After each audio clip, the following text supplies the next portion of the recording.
बहुत ध्यान से। ओके, तो चैप्टर नंबर 2 में डियर हमने आपके साथ क्या किया था? Information system and IT fundamentals. Okay, याद करें लास्ट की क्लास में हमने आपके साथ जो आखिरी जो टॉपिक देखा था डेट वाज कंप्यूटिंग। वो क्या था? कंप्यूटिंग। आई होप आपने घर से रिवाइज किया हुआ है, सब कुछ रिवाइज किया हुआ है। चलिए, बहुत अच्छी बात है। ध्यान दीजिएगा, हमने आपको कहा था कंप्यूटिंग क्या है। अगर हम लेमन टर्म्स में बोले तो कंप्यूटिंग का मतलब क्या था?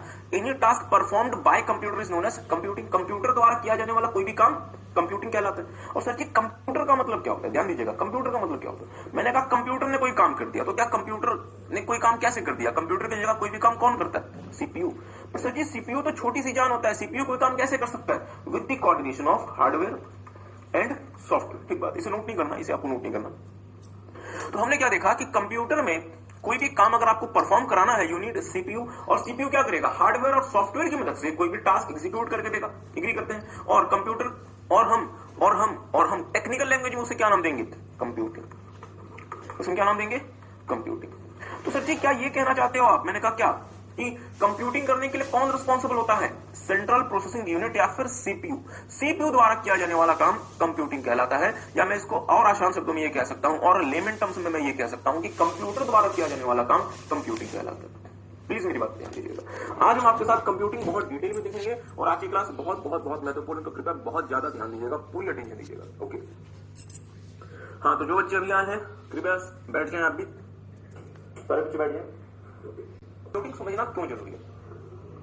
क्योंकि अगर आप जब कंप्यूटिंग समझेंगे तो ही आपको समझ आएगा कि ट्रेडिशनल कंप्यूटिंग क्या होती है। इसको नोट नहीं करना, तो ही आपको समझ आएगा कि ट्रेडिशनल कंप्यूटिंग क्या होती है, क्लाउड कंप्यूटिंग क्या होती है, और एक नया जो टर्म आया है मोबाइल कंप्यूटिंग क्या होती है।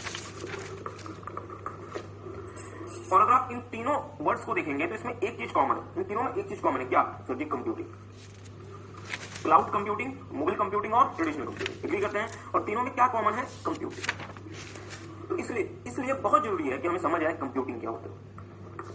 चलिए, मेरे साथ साथ एक बार मुझे रिवाइज कराइएगा कंप्यूटिंग की डेफिनेशन जो कि हमने आपको लास्ट क्लास में नोट करवाई। शुगर, computing is any goal oriented activity performed by computing is any goal oriented activity, ठीक बात है, रिक्वायरिंग, बेनिफिटिंग और creating a mathematical sequence of steps known as algorithm through computers. बहुत अच्छा, मतलब कंप्यूटिंग कोई भी गोल ओरिएंटेड एक्टिविटी है जिसे रिक्वायरमेंट होती है, बेनिफिट करता है या क्रिएट करती है वो मैथमेटिकल सीक्वेंस ऑफ स्टेप्स, जिसे हम टेक्निकली एल्गोरिथम कहते हैं, with the help of computers. तो आपने शायद लास्ट क्लास में अपनी किताब में नोट भी किया था, देखेंगे। Computing is any goal-oriented activity requiring benefiting from or creating a mathematical sequence of steps known as algorithm through computers। 5 सब फील्ड्स होते हैं कंप्यूटिंग की फील्ड के। क्या क्या? Computer science, computer engineering, information system, information technology और software engineering. ठीक बात है। लेमैन के टर्म्स में हम ये कह सकते हैं कि सर जी, कंप्यूटर द्वारा किया जाने वाला कोई भी काम कंप्यूटिंग कहलाता है।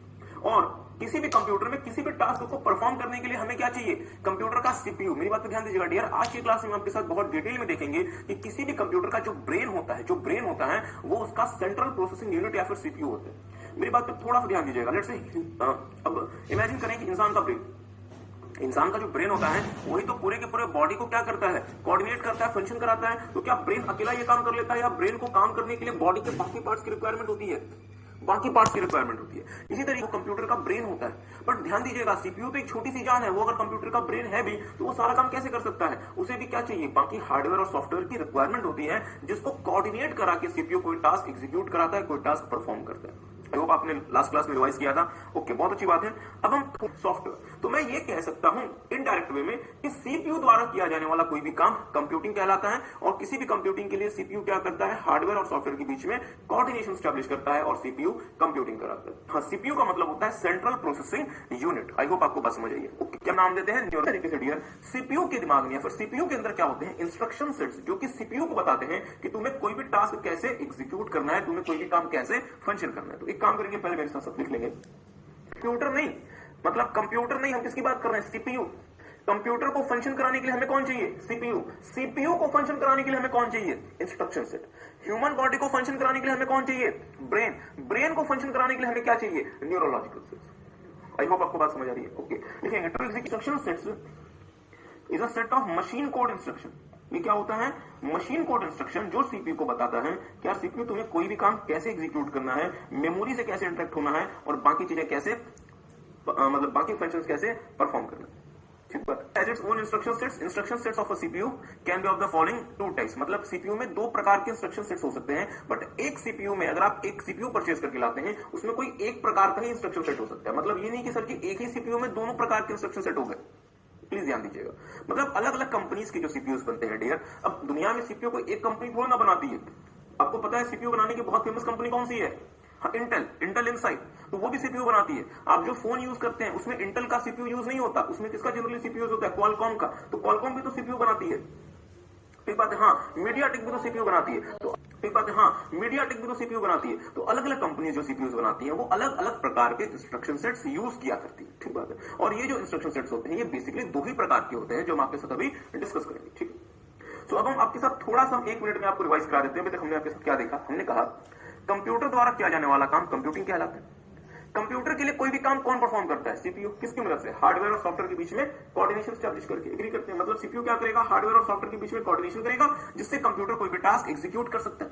एग्री करते हैं? याद करें लास्ट क्लास में हमने आपको कहा था कि हमें सॉन्ग प्ले करना है, तो हमें जो सॉन्ग यदि प्ले करना है तो सीपीयू ने कितने सारे हार्डवेयर और सॉफ्टवेयर के बीच में कोऑर्डिनेशन किया था? सर जी दो तो उसने सॉफ्टवेयर यूज किया था, क्या क्या? ऑपरेटिंग सिस्टम और वीएलसी मीडिया प्लेयर, और 3-4 उसने हार्डवेयर को अपने साथ इकट्ठा करके उन दोनों को मिला के फिर हमारा टास्क एग्जीक्यूट कराया था, हमारा गोल अचीव कराया था। एग्री करते हैं?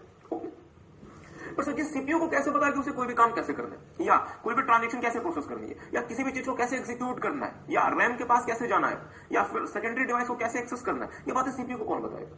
तो इंस्ट्रक्शन सेट। ये बातें सीपीयू को कौन बताएगा? Instruction set. इंस्ट्रक्शन सेट क्या होते हैं? मशीन कोड इंस्ट्रक्शन जो कि सीपीयू को बताते हैं कि भाई तुम्हें किसी भी टास्क को कैसे एग्जीक्यूट करना है, अलग अलग कैलकुलेशंस कैसे परफॉर्म करनी है, अर्थमेटिक ऑपरेशंस कैसे करनी है, तुम्हें लॉजिकल कंपैरिजंस कैसे करनी है। क्योंकि आपको पता है सीपीयू सिर्फ दो प्रकार के कैलकुलेशंस यूज करता है। कौन कौन से? अर्थमेटिक और logical.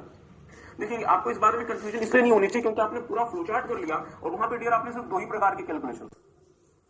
Complex instruction set computer जिसको हम सिस्क भी कहते हैं, CISC। मतलब हमारे सीपीयू में जो इंस्ट्रक्शन सेट्स हो सकती हैं वो किस नेचर की हो सकती हैं? सिस्क नेचर की। कॉम्प्लेक्स इंस्ट्रक्शन सेट कंप्यूटर के हमारे सीपीयू का नेचर हो सकता है। लिखना शुरू करेंगे जल्दी से। पहले लिख लें, इन computer instruction set computer based chips control unit contains a large number of microelectronic circuits to generate the necessary control signals.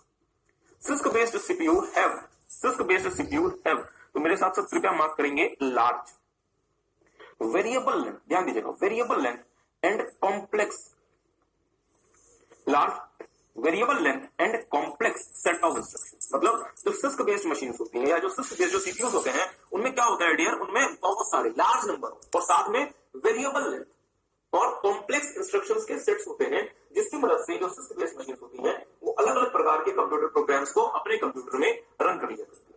I hope आपको बात समझ आई। ओके, बात क्या समझ आई आप? आई होप आपने इसको नोट कर लिया। एक काम कीजिए थोड़ा सा और। ओके, याद है हमने आपको लास्ट क्लास में एक बात बताई थी। सर कौन सी बात?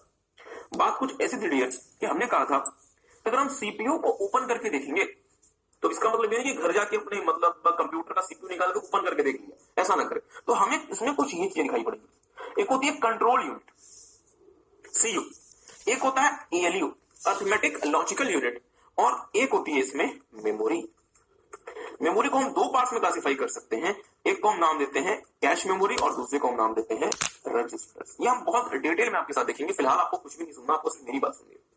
इसका मतलब ये हुआ कि सर जी हमारे सीपीयू में एक कंपोनेंट होता है जो कहलाता है CU कंट्रोल यूनिट, एक होता है जो कहलाता है ALU अर्थमेटिक लॉजिकल यूनिट, बहुत ध्यान से मेरी बात को सुनिएगा, और एक होती है कैश मेमोरी और एक होता है रजिस्टर। आई होप आपको बात समझ आ रही है। मेरी बात पे कृपया थोड़ा सा ध्यान दीजिए।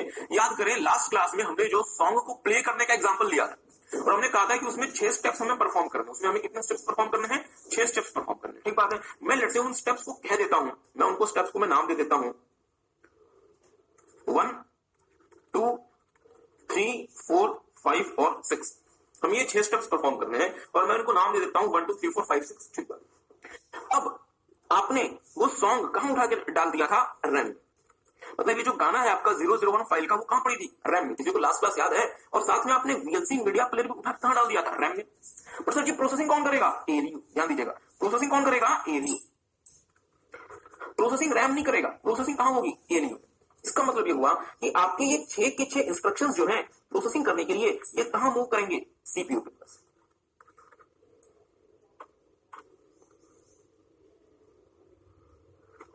फॉर प्रोसेसिंग, मतलब 6 के 6 जो आपके स्टेप्स हैं वो प्रोसेसिंग के लिए कहां मूव करेंगे? सीपीयू के पास। पर सर जी सीपीयू के पास जब वो मूव करेंगे तो उनके सबसे पहले उनके सामने कौन खड़ा होगा? Control unit, CU. उनके सामने कौन खड़ा होगा? सीयू। जैसे फॉर एग्जांपल इमेजिन करें कि मैं सीयू, मेरे पास 6 इंस्ट्रक्शंस आ गए या मेरे पास 6 स्टेप्स आ गए कि सर जी हमें प्रोसेस कर दो। हमें क्या कर दो? प्रोसेस कर दो। बहुत ध्यान से मेरी बात को सुनिएगा। मैं क्या हूं? मैं हूं सीयू, कंट्रोल यूनिट। मैं सीपीयू का एक पार्ट हूं जो क्या कहलाएगा? Control unit. प्लीज ध्यान से, इसे और अच्छे से करते हैं, इसे और अच्छे से करते हैं, इसे और अच्छे से करते हैं। और मैं एक काम करता हूं, मैं एक ब्लैंक पेज ओपन कर लेता हूं।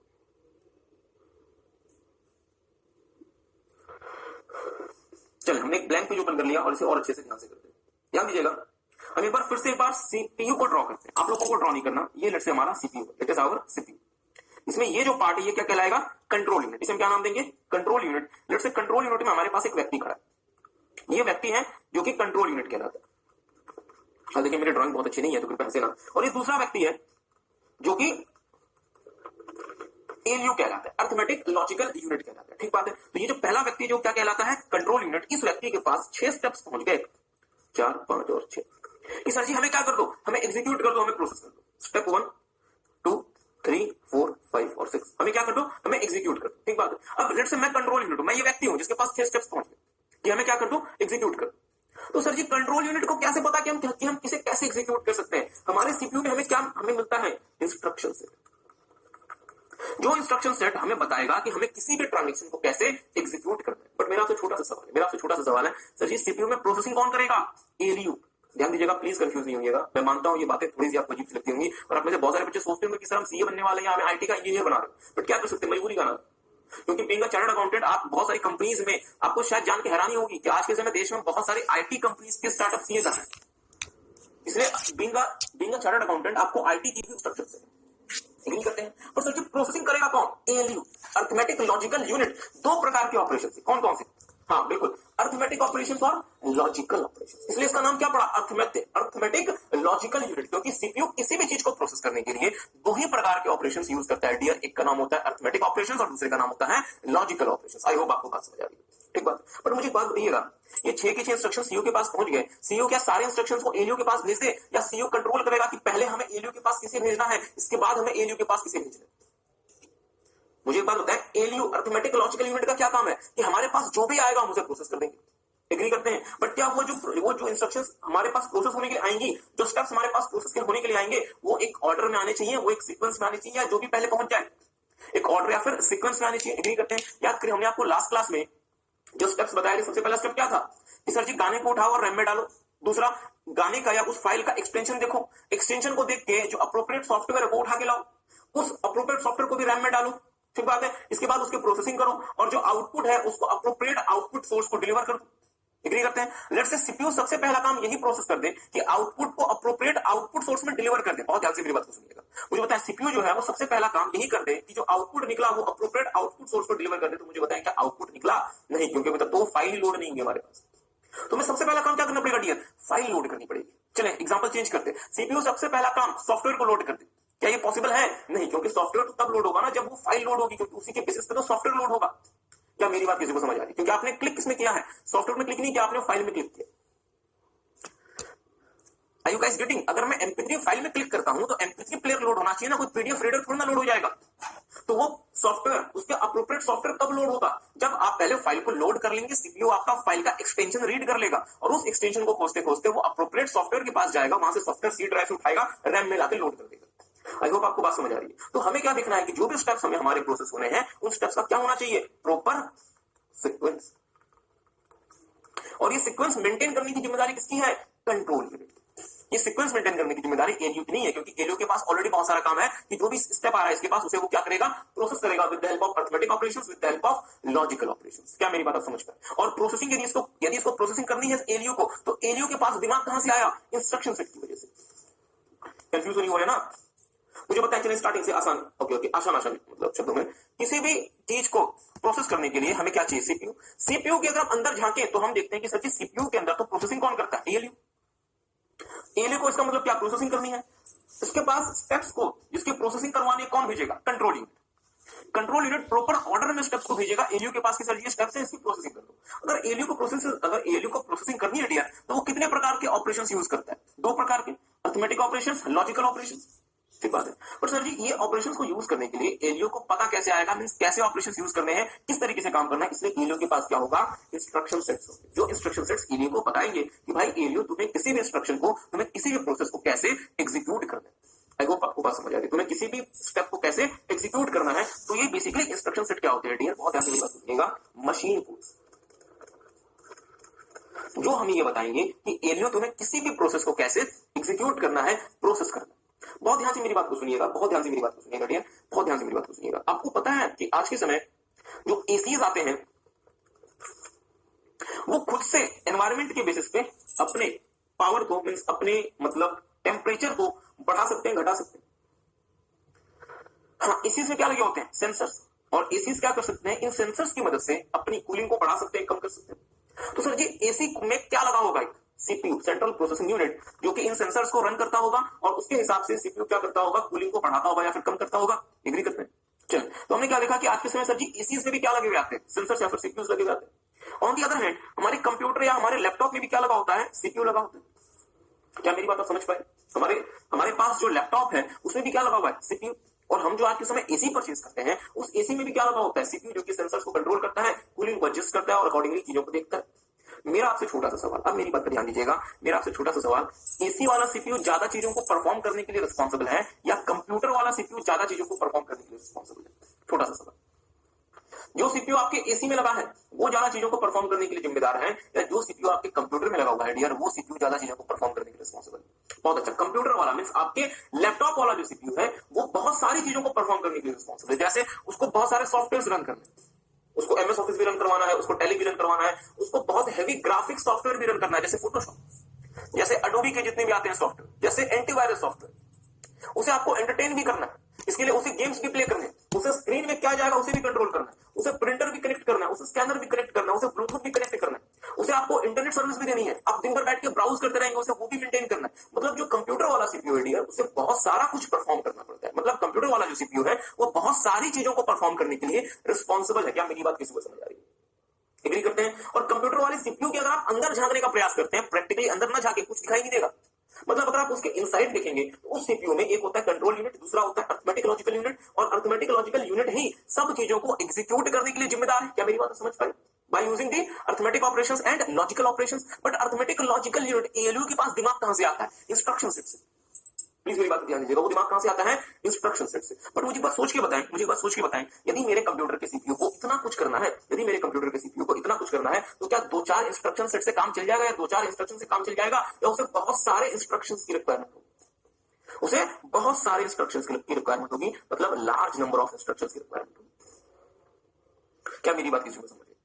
अगर मेरे कंप्यूटर वाले सीपीयू को इतना कुछ करना है, उसे आपको इंटरनेट सर्विस भी देनी है, उसे आपके लिए सिक्योरिटी भी इंश्योर करनी है, अलग अलग प्रकार के सॉफ्टवेयर रन करने हैं, अलग अलग प्रकार के डिवाइसेस को आपस में कनेक्ट करना है, means it needs a huge number of instructions. Agree करते हैं? मींस हमें large number of instruction sets की रिक्वायरमेंट होती है। क्या मेरी बात आप समझ पाए? अब मेरी बात पर ध्यान दीजिएगा, हम आपको बिल्कुल भी चीजों को टेक्निकल नहीं कर रहे, हम तो सिर्फ एक बात आपके साथ कह रहे हैं। लेट्स से हमने एक टास्क परफॉर्म करना है, वो जो टास्क है वो है कॉपी टू ड्राइव सी। बिल्कुल टेक्निकल नहीं, हम आपको बिल्कुल भी टेक्निकल नहीं पढ़ा रहे, तो सिर्फ आपसे छोटी सी बात कर रहे हैं। हमें टास्क परफॉर्म करना है जिसका नाम है कॉपी टू ड्राइव सी। क्या हमारे सीपीयू को, क्या हमारे कंप्यूटर में हमें सी ड्राइव में कुछ कॉपी करना पड़ सकता है?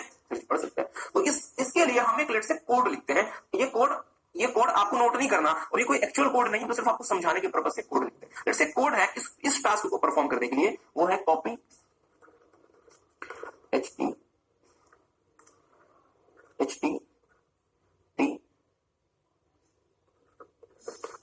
Drive 01C। अब इसका मतलब क्या है मुझसे ना पूछे, क्योंकि मुझे खुद ही नहीं पता इसका मतलब क्या। हमने तो सिर्फ आपको एक कोड लिख के दिखाया कि सर जी अगर आपको किसी भी चीज को डियर सी ड्राइव में कॉपी करना है तो आपके सीपीयू को ये इंस्ट्रक्शन सेट चाहिए। इस इंस्ट्रक्शन के बेसिस पे सीपीयू जो है वो किसी भी चीज को सी ड्राइव में कॉपी करेगा। ठीक बात है। तो मुझे एक बात बताएंगे, इसमें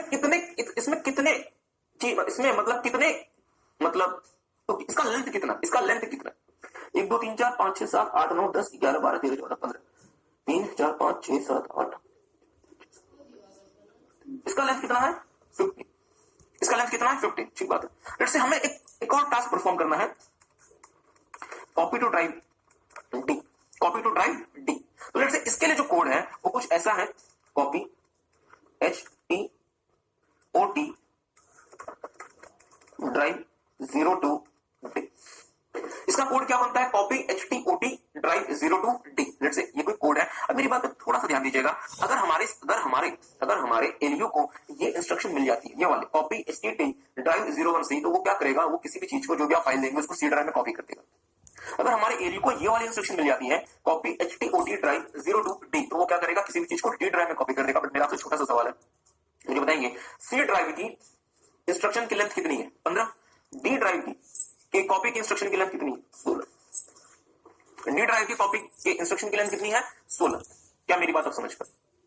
इसका मतलब ये हुआ कि हमारे बड़े वाले सीपीयू को जो हम अपने लैपटॉप में यूज करते हैं उसे बहुत सारे काम परफॉर्म करने हैं, इसलिए हर एक काम के लिए हम उसे क्या देंगे, एक इंस्ट्रक्शन देंगे, और ये सारे इंस्ट्रक्शन मिलकर क्या बनेंगे, इंस्ट्रक्शन सेट्स बन जाएंगे। और क्योंकि बहुत सारे काम आपको एग्जीक्यूट करने, इसलिए हम आपको large number of instruction sets देंगे।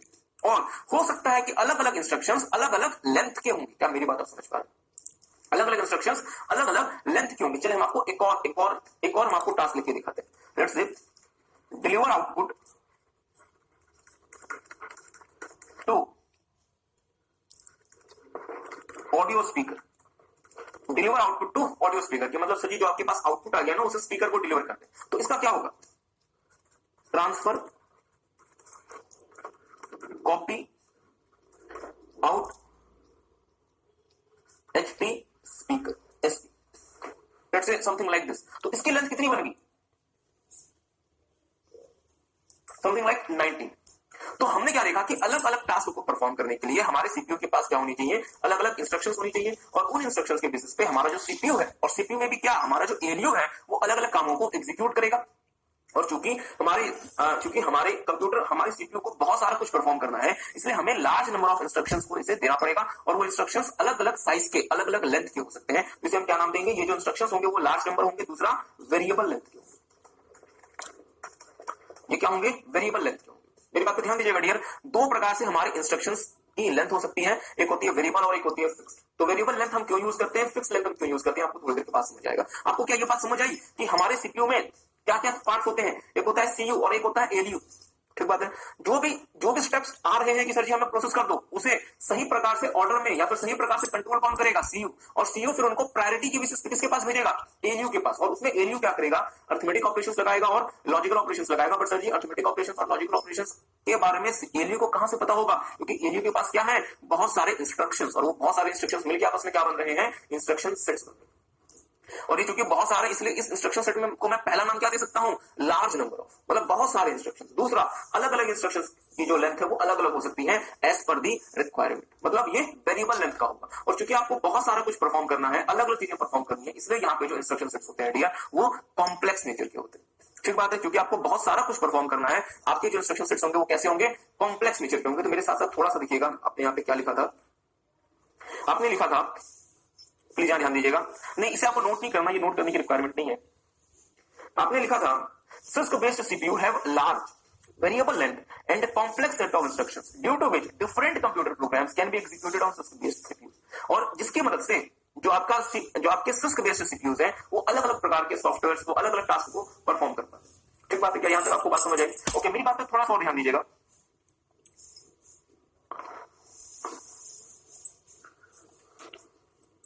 मेरी बात पर थोड़ा सा और ध्यान दीजिएगा।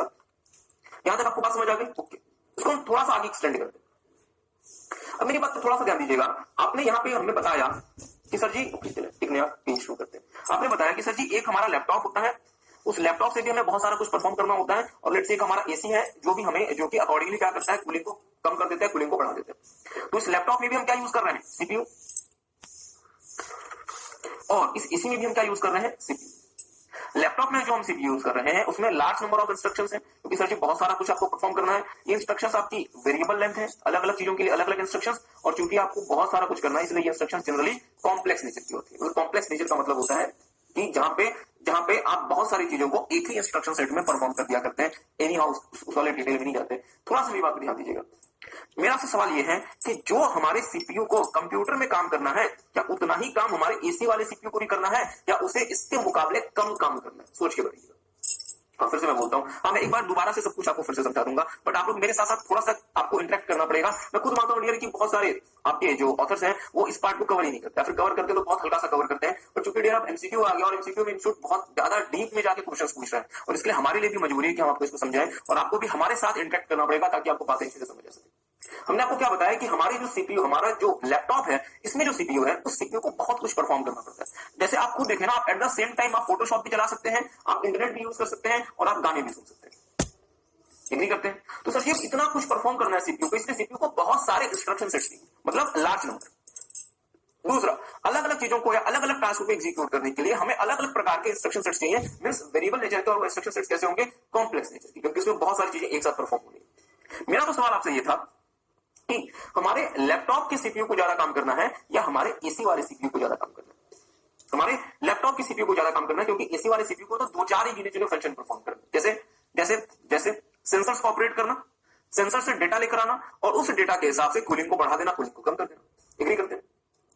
आज के समय ऐसे ऐसे माइक्रोवेव ओवंस आ चुके हैं जो कि अकॉर्डिंगली आपके माइक्रोवेव के टेम्परेचर को बढ़ा सकते हैं, कम कर सकते हैं। तो इसमें भी क्या लग रहा है, सीपीयू। इसमें भी हम क्या यूज कर रहे हैं, सीपीयू, जो क्या करेगा, हीट के जो आपके माइक्रोवेव के अंदर की जो हीट है उसके सेंसर को मॉनिटर करेगा, वहां से डेटा लेकर आएगा, हीट को अकॉर्डिंगली बढ़ाएगा, कम करेगा। एग्री करते हैं? चल अब मुझे एक बात सोच के बताएं, तो इसके जो सीपीयू है, एसी वाले सीपीयू और माइक्रोवेव वाले सीपीयू, क्या हम अपने कंप्यूटर वाले सीपीयू एसी और माइक्रोवेव में लगा दें? क्योंकि हमें क्या चाहिए, सीपीयू चाहिए, तो क्या मैं अपने लैपटॉप वाला सीपीयू ही एसी और माइक्रोवेव में लगा दूं?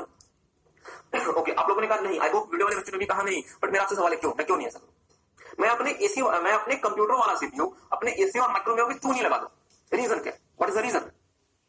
हाँ, बहुत अच्छा आंसर है। उन्होंने कहा कि सर जो आपका कंप्यूटर वाला सीपीयू है वो बहुत ज्यादा पावरफुल है, और आपको अपने एसी या फिर माइक्रोवेव में इतनी पावर की रिक्वायरमेंट दिया नहीं। मेरी बात पर ध्यान दीजिएगा। आपने ये कहा कि सर जी हमारा कंप्यूटर वाला सीपीयू बहुत ज्यादा पावरफुल है, तो इस पावरफुल सीपीयू को बनाना आसान है था या फिर मुश्किल था? मुश्किल था, मतलब इसको डिजाइन करना कॉम्प्लेक्स था, इसको बनाना कॉस्टली था। क्या मेरी बात आप समझ पा रहे हैं? ओके, फिर से आपने मुझे कहा कि सर हम अपने लैपटॉप वाला सीपीयू जो है वो हम अपने माइक्रोवेव में या फिर अपने एसी में नहीं लगाएंगे। रीजन क्या है? लैपटॉप वाला सीपीयू तो बहुत ज्यादा पावरफुल है, जो कि बहुत सारे काम कर सकता है, और अपने एसी और माइक्रोवेव के लिए हमें ऐसा जुटने की रिक्वायरमेंट नहीं है। तो मेरा आपसे छोटा सा सवाल है कि सर जी यदि आपका लैपटॉप वाला सीपीयू बहुत ज्यादा पावरफुल है तो उसको डिजाइन करना क्या रहा होगा, कॉम्प्लेक्स। उसको प्रोड्यूस करना क्या रहा होगा, कॉस्टली या फिर एक्सपेंसिव। कॉस्टली या फिर एक्सपेंसिव, और वो पावर भी कितना कंज्यूम करेगा, ज्यादा पावर कंज्यूम करेगा। क्या मेरी बात आप समझ पा रहे हैं? मेरी बात पर ध्यान दीजिएगा। हम मानते हैं कि हमारे लैपटॉप वाले सीपीयू में बहुत ज्यादा क्षमता है और वो बहुत सारे काम कर सकता है, बट ये एडवांटेज या ये जो बेनिफिट हमें मिला उसका ड्रॉबैक क्या है कि सर इसको बनाना कॉम्प्लेक्स है। अगर आपको लगता है इसे बनाना इतना आसान है तो फिर सिर्फ एक कंपनी इंटेल ऐसी नहीं होती जो कि पूरी दुनिया में सीपीयू बनाती, तब तो हमारे देश में गली गली में कंपनीज होती जो कि सीपीयू बना के लाती होती। क्या मेरी बात समझ पा रहे हैं? चलिए हमारे देश की बात छोड़ दें, चाइना में गली गली में सीपीयू बन रहे होते, बट ऐसा नहीं है। रीजन क्या है? इसको बनाना बहुत ज्यादा कॉम्प्लेक्स है, डिजाइन करना बहुत ज्यादा कॉम्प्लेक्स है। दूसरा, इसको प्रोड्यूस करना बहुत ज्यादा एक्सपेंसिव है। इंटेल का i5 का जो सीपीयू आता है वो 6 से 7 हजार रुपए का आता है, वो उससे भी ज्यादा महंगा आ सकता है। और तीसरा, ये बहुत ज्यादा पावर कंज्यूम करता है। एग्री करते हैं? क्योंकि ये बहुत ज्यादा पावर कंज्यूम अच्छा है कि बहुत ज्यादा इलेक्ट्रिसिटी कंज्यूम करता है। ऑन दी अदर हैंड हमारे एसी में और हमारे माइक्रोवेव में हमें ऐसा सीपीयू चाहिए जो कि थोड़े से काम करेगा, मतलब हमें इतने सारे काम जो हमारा लैपटॉप वाला सीपीयू करता है, हमें उतने काम नहीं करवाने सर जी, हमें तो थोड़े से काम करवाने। मतलब यदि इस वाले सीपीयू में, बहुत ध्यान दीजिएगा मेरी बात पे, अब हम नामकरण की तरफ जा रहे हैं। अगर इस वाले सीपीयू में अगर आप large number of instructions use करते हैं क्योंकि आपको बहुत सारे काम करने हैं, तो एसी और माइक्रोवेव वाले सीपीयू में आप रिड्यूस नंबर ऑफ इंस्ट्रक्शन से भी काम चला सकते हैं। Reduce number of instruction, reason क्या है कि आपको इतने सारे काम ही नहीं करने। क्या मेरी बात समझ में? मतलब आप थोड़े से इंस्ट्रक्शन सेट्स के साथ भी कंप्यूटिंग कर सकते हैं। तो यहाँ पे जो सीपीयू यूज होता है एसी में या माइक्रोवेव में, वो सीपीयू क्या कहलाएगा? Reduce instruction set computer. बहुत ध्यान से मेरी बात को सुनिएगा, एसी और माइक्रोवेव में जो सीपीयू यूज होगा डियर, वो क्या कहलाएगा? Reduced instruction set computer. उसको हम क्या नाम देते हैं? RISC। और हमारे लैपटॉप में जो सीपीयू यूज होगा वो क्या कहलाएगा? कॉम्प्लेक्स इंस्ट्रक्शन सेट कंप्यूटर, जिसे हम क्या नाम देंगे? आई होप आपको बात समझ आ रही है। इसका नाम क्यों पड़ा रिड्यूस इंस्ट्रक्शन सेट कंप्यूटर? क्या इस नामकरण के पीछे का लॉजिक समझ पाए? क्योंकि सर जी जो हमारा ओरिजिनल सीपीयू था हमारे लैपटॉप पे, हमारे वर्क स्टेशन में या हमारे मेन फ्रेम में, वो बहुत ज्यादा पावरफुल था, वो बहुत सारे काम कर सकता था। यदि मुझे अपना माइक्रोवेव कंट्रोल करना है, यदि मुझे अपना एसी कंट्रोल करना है, यदि मुझे अपना गेमिंग कंसोल कंट्रोल करना है, आपने वो किसी ने सोनी प्ले स्टेशन का नाम सुना हुआ है? हाँ बिल्कुल सही बात है, गेमिंग कंसोल। मेरी बात को ध्यान दीजिएगा, सोनी प्ले स्टेशन आता है जिसकी मदद से आप हाई डेफिनेशन गेम्स खेल सकते हैं। तो सोनी प्ले स्टेशन में भी क्या यूज होता है डियर? सीपीयू। बट उसे कुछ स्पेसिफिक काम करने, उसे उतने सारे काम नहीं करने जितने आपके लैपटॉप को करने होते। आप लोगों ने मतलब ड्राइवरलेस कार, मतलब कार का नाम सुना होगा? ड्राइवरलेस कार, जिसमें ड्राइवर्स नहीं होंगे, वो खुद से ही चलेगी। हाँ, सेल्फ ड्राइविंग कार। तो यदि कोई कार सेल्फ ड्राइविंग है तो उसमें भी क्या यूज होगा? सीपीयू। पर सर जी उस गाड़ी के सीपीयू को क्या उतने काम करने हैं जितने कि किसी लैपटॉप की, किसी कंप्यूटर के सीपीयू को करने हैं? नहीं। इसका मतलब हमें as it is in devices में लैपटॉप वाला सीपीयू उठा के नहीं लगा देना चाहिए। रीजन क्या है? लैपटॉप वाला सीपीयू तो सर बनाने में मुश्किल है, बहुत ज्यादा एक्सपेंसिव है। तीसरा, ये बहुत ज्यादा पावर कंज्यूम कर रहा है। तो हमने क्या किया, ऐसे डिवाइसेस को, बहुत ध्यान से मेरी बात पर ध्यान दीजिएगा, अब हम कंक्लूड कर रहे हैं, ऐसे डिवाइसेस को जो कि किसी लैपटॉप के मुकाबले कम काम परफॉर्म करते हैं, कम टास्क परफॉर्म करते हैं, उन डिवाइसेस के लिए हमने एक नए प्रकार का सीपीयू डिजाइन किया। बहुत ध्यान से मेरी बात को सुनिएगा। ऐसे डिवाइसेस को, वीडियो वाले बच्चे बहुत ध्यान से मेरी बात को सुनिएगा, ऐसे डिवाइसेस के लिए जो कि लैपटॉप के मुकाबले कम टास्क परफॉर्म करते हैं, उन डिवाइसेस के लिए हमने नए प्रकार का सीपीयू डिजाइन किया, जिसमें इंस्ट्रक्शन सेट्स की संख्या लार्ज होगी या स्मॉल होगी? स्मॉल होगी, मतलब रिड्यूस्ड होगी। तो हमने क्या देखा कि हमारे लैपटॉप वाले में इंस्ट्रक्शन सेट कैसा था? लार्ज। और हम जो बाकी डिवाइसेस के लिए जो हम सीपीयू बनाएंगे उसमें वो कैसा होगा? स्मॉल। हमारे लैपटॉप वाले में इंस्ट्रक्शन सेट की लेंथ कैसी थी? वेरिएबल। बट हम जो अपने बाकी डिवाइसेस के लिए जो सीपीयू बनाएंगे उसमें इंस्ट्रक्शन सेट की लेंथ क्या होगी? फिक्स्ड। अब ये फिक्स्ड होगी, इस पे आएंगे। और तीसरा, हमारे सीपीयू वाले में इंस्ट्रक्शन सेट कैसा था? कॉम्प्लेक्स। बट हमारे रेगुलर जो हमें बाकी डिवाइसेस के लिए सीपीयू चाहिए उसमें इंस्ट्रक्शन सेट कैसा होगा? सिंपल नेचर का। क्या मेरी बात किसी को समझ गई? तो ऐसे सीपीयूज को हमने नाम दिया रिस्क बेस्ड, मतलब रिड्यूस इंस्ट्रक्शन सेट कंप्यूटर, या फिर रिस्क बेस्ड सीपीयू या फिर risk based processor. I hope आपको बात समझ गई। तो सर जी रिस्क बेस्ड प्रोसेसर का एडवांटेज क्या होगा? पहला, इसको डिजाइन करना आसान है। मतलब जितना मुश्किल आपके सिस्क कंप्यूटर को डिजाइन करना है या सिस्क सीपीयू को डिजाइन करना है, उतना मुश्किल वीडियो वाले बच्चों रिस्क को डिजाइन करना नहीं। एग्री करते हैं? दूसरा, इसको बनाना बड़ा सस्ता है। 500 रुपए में आप ऐसे सीपीयूज बना सकते हैं, 200-300 रुपए में ऐसे सीपीयूज बन सकते हैं। और तीसरा, ये बहुत कम पावर कंज्यूम करते हैं। It consumes comparatively significantly less power than the CISC based processor, क्योंकि वो अपने आप में पूरी एक मशीन होती है और ये तो उसका बहुत छोटा वर्जन होता है। क्या मेरी बात किसी को समझ आई? एक और छोटी सी बात बता दें आज। ओके, चलिए आपने पूछ लिया। इनका सवाल है, ध्यान दीजिएगा बाकी बच्चे भी। इनका सवाल है सर जो हम फोन यूज करते हैं उसमें कैसा प्रोसेसर यूज होता है, सिस्क या रिस्क? फोन जो हम यूज करते हैं उसमें कैसे प्रोसेसर यूज होते हैं, सिस्क या रिस्क? मेरा आपसे छोटा सा सवाल है, आपका फोन आपके लिए ज्यादा टास्क परफॉर्म करता है या आपका लैपटॉप आपके लिए ज्यादा टास्क परफॉर्म करता है? हाँ, मैं उम्मीद कर रहा था आप ये जवाब देंगे, फोन आपका ज्यादा टास्क परफॉर्म करता है, क्योंकि फोन में आप क्या खेल रहे होते हैं? पबजी। और फोन में आप क्या चला रहे होते हैं? व्हाट्सएप। ठीक है, जो सपाट, मुझे फिर से बताइएगा, आपके लैपटॉप्स आपके लिए ज्यादा टास्क परफॉर्म करते हैं या आपका सेलफोन आपके लिए ज्यादा टास्क परफॉर्म करता है? बट ऑब्वियसली बात है सर जी लैपटॉप। इसका मतलब ये वर्ड है कि हम चाहें तो लैपटॉप वाला सीपीयू मॉडिफाई करके फोन में लगा सकते हैं, जो इंटेल ने एक बार ऐसा किया था। बट उसका नुकसान क्या हुआ? उसका नुकसान ये हुआ कि फोन में अननेसेसरली पावर आ गई, जिसका इंपैक्ट ये हुआ कि वो ज्यादा, मतलब फोन का जो सीपीयू था वो अननेसेसरली पावरफुल था और वो ज्यादा फोन की बैटरी कंज्यूम करने लगा और फोन हैंग भी होने लगा। इसलिए फोन में हम जो सीपीयू यूज करते हैं वो भी कैसा होता है? Reduce instruction set computer. क्या मेरी बात किसी को समझ आ रही है? आपने फोन का नाम सुना था? जोलो। शायद एक फोन आया था लावा कंपनी का, किसने नाम सुना हुआ है? जोलो। एक काम करें, घर पे जाके जब आपको समय मिले तो नेट पे जाके सर्च करें, अगर आपको समय मिलेगा। फोन का नाम था जोलो, लावा जोलो। इस फोन में इन्होंने बहुत खुशी से लिखा हुआ था इंटेल नीचे। मेरी बात पर ध्यान दीजिएगा, आपके सेलफोन में खास तौर पर हम बात करें सैमसंग की या फिर हम बात करें एप्पल की, तो जो प्रोसेसर यूज होता है डियर, वो इंटेल का बनाया हुआ नहीं होता, वो होता है क्वालकॉम का बनाया हुआ। और क्वालकॉम जो है वो दुनिया की सबसे बड़ी कंपनी है जो कि प्रोसेसर बनाती है। बट कैसा प्रोसेसर बनाती है? Risk based. ध्यान दीजिएगा, जो प्रोसेसर बनाती है रिस्क बेस्ड। और इंटेल दुनिया की सबसे बड़ी कंपनी है जो प्रोसेसर बनाती है सिस्क बेस्ड। इंटेल, ध्यान दीजिएगा, बहुत ध्यान से मेरी बात सुनिएगा। इंटेल दुनिया की सबसे बड़ी कंपनी है जो कि प्रोसेसर बनाती है सिस्क। आई होप आपको बात समझ आ रही है। इसको थोड़ा सा एक्सटेंड करें, नहीं आप खामखा कंफ्यूज हो जाओगे, थोड़ा सा एक्सटेंड करें। चलें आगे जैसे समय आएगा तो एक्सटेंड करेंगे, अभी एक्सटेंड करने का फायदा नहीं है, अभी आप बेवजह कंफ्यूज हो जाएंगे। एनी हाउ, तो आई होप आपको बात समझ आ रही है कि आप जो सेलफोन यूज करते हैं, ठीक बात है, आप जो सेलफोन यूज करते हैं, आप जो अपने घर में एसी यूज करते हैं, जो आप माइक्रोवेव ओवन यूज करते हैं, उसमें भी जो हम प्रोसेसर यूज कर रहे होते हैं वो कैसा होता है, सिस्क बेस्ड, क्योंकि उससे लैपटॉप के प्रोसेसर के मुकाबले बहुत कम टास्क परफॉर्म करना होता है। और जो आप अपने कंप्यूटर में, जो आप अपने लैपटॉप में प्रोसेसर यूज करते हैं वो कैसे होते हैं, सिस्क बेस्ड। और जो बाकी डिवाइसेस में आप प्रोसेसर यूज करते हैं वो कैसे होते हैं, रिस्क बेस्ड। ठीक है, तो एक काम करेंगे, जो आपने लिखा है एक बार इसे यहां से यहां तक एक बार रीड कर लेंगे सारे बच्चे, एक बार सारे बच्चे से यहां तक एक बार रीड कर लें। टेक सम टाइम, आप सारे बच्चे रीड करेंगे एक बार, रीड करें।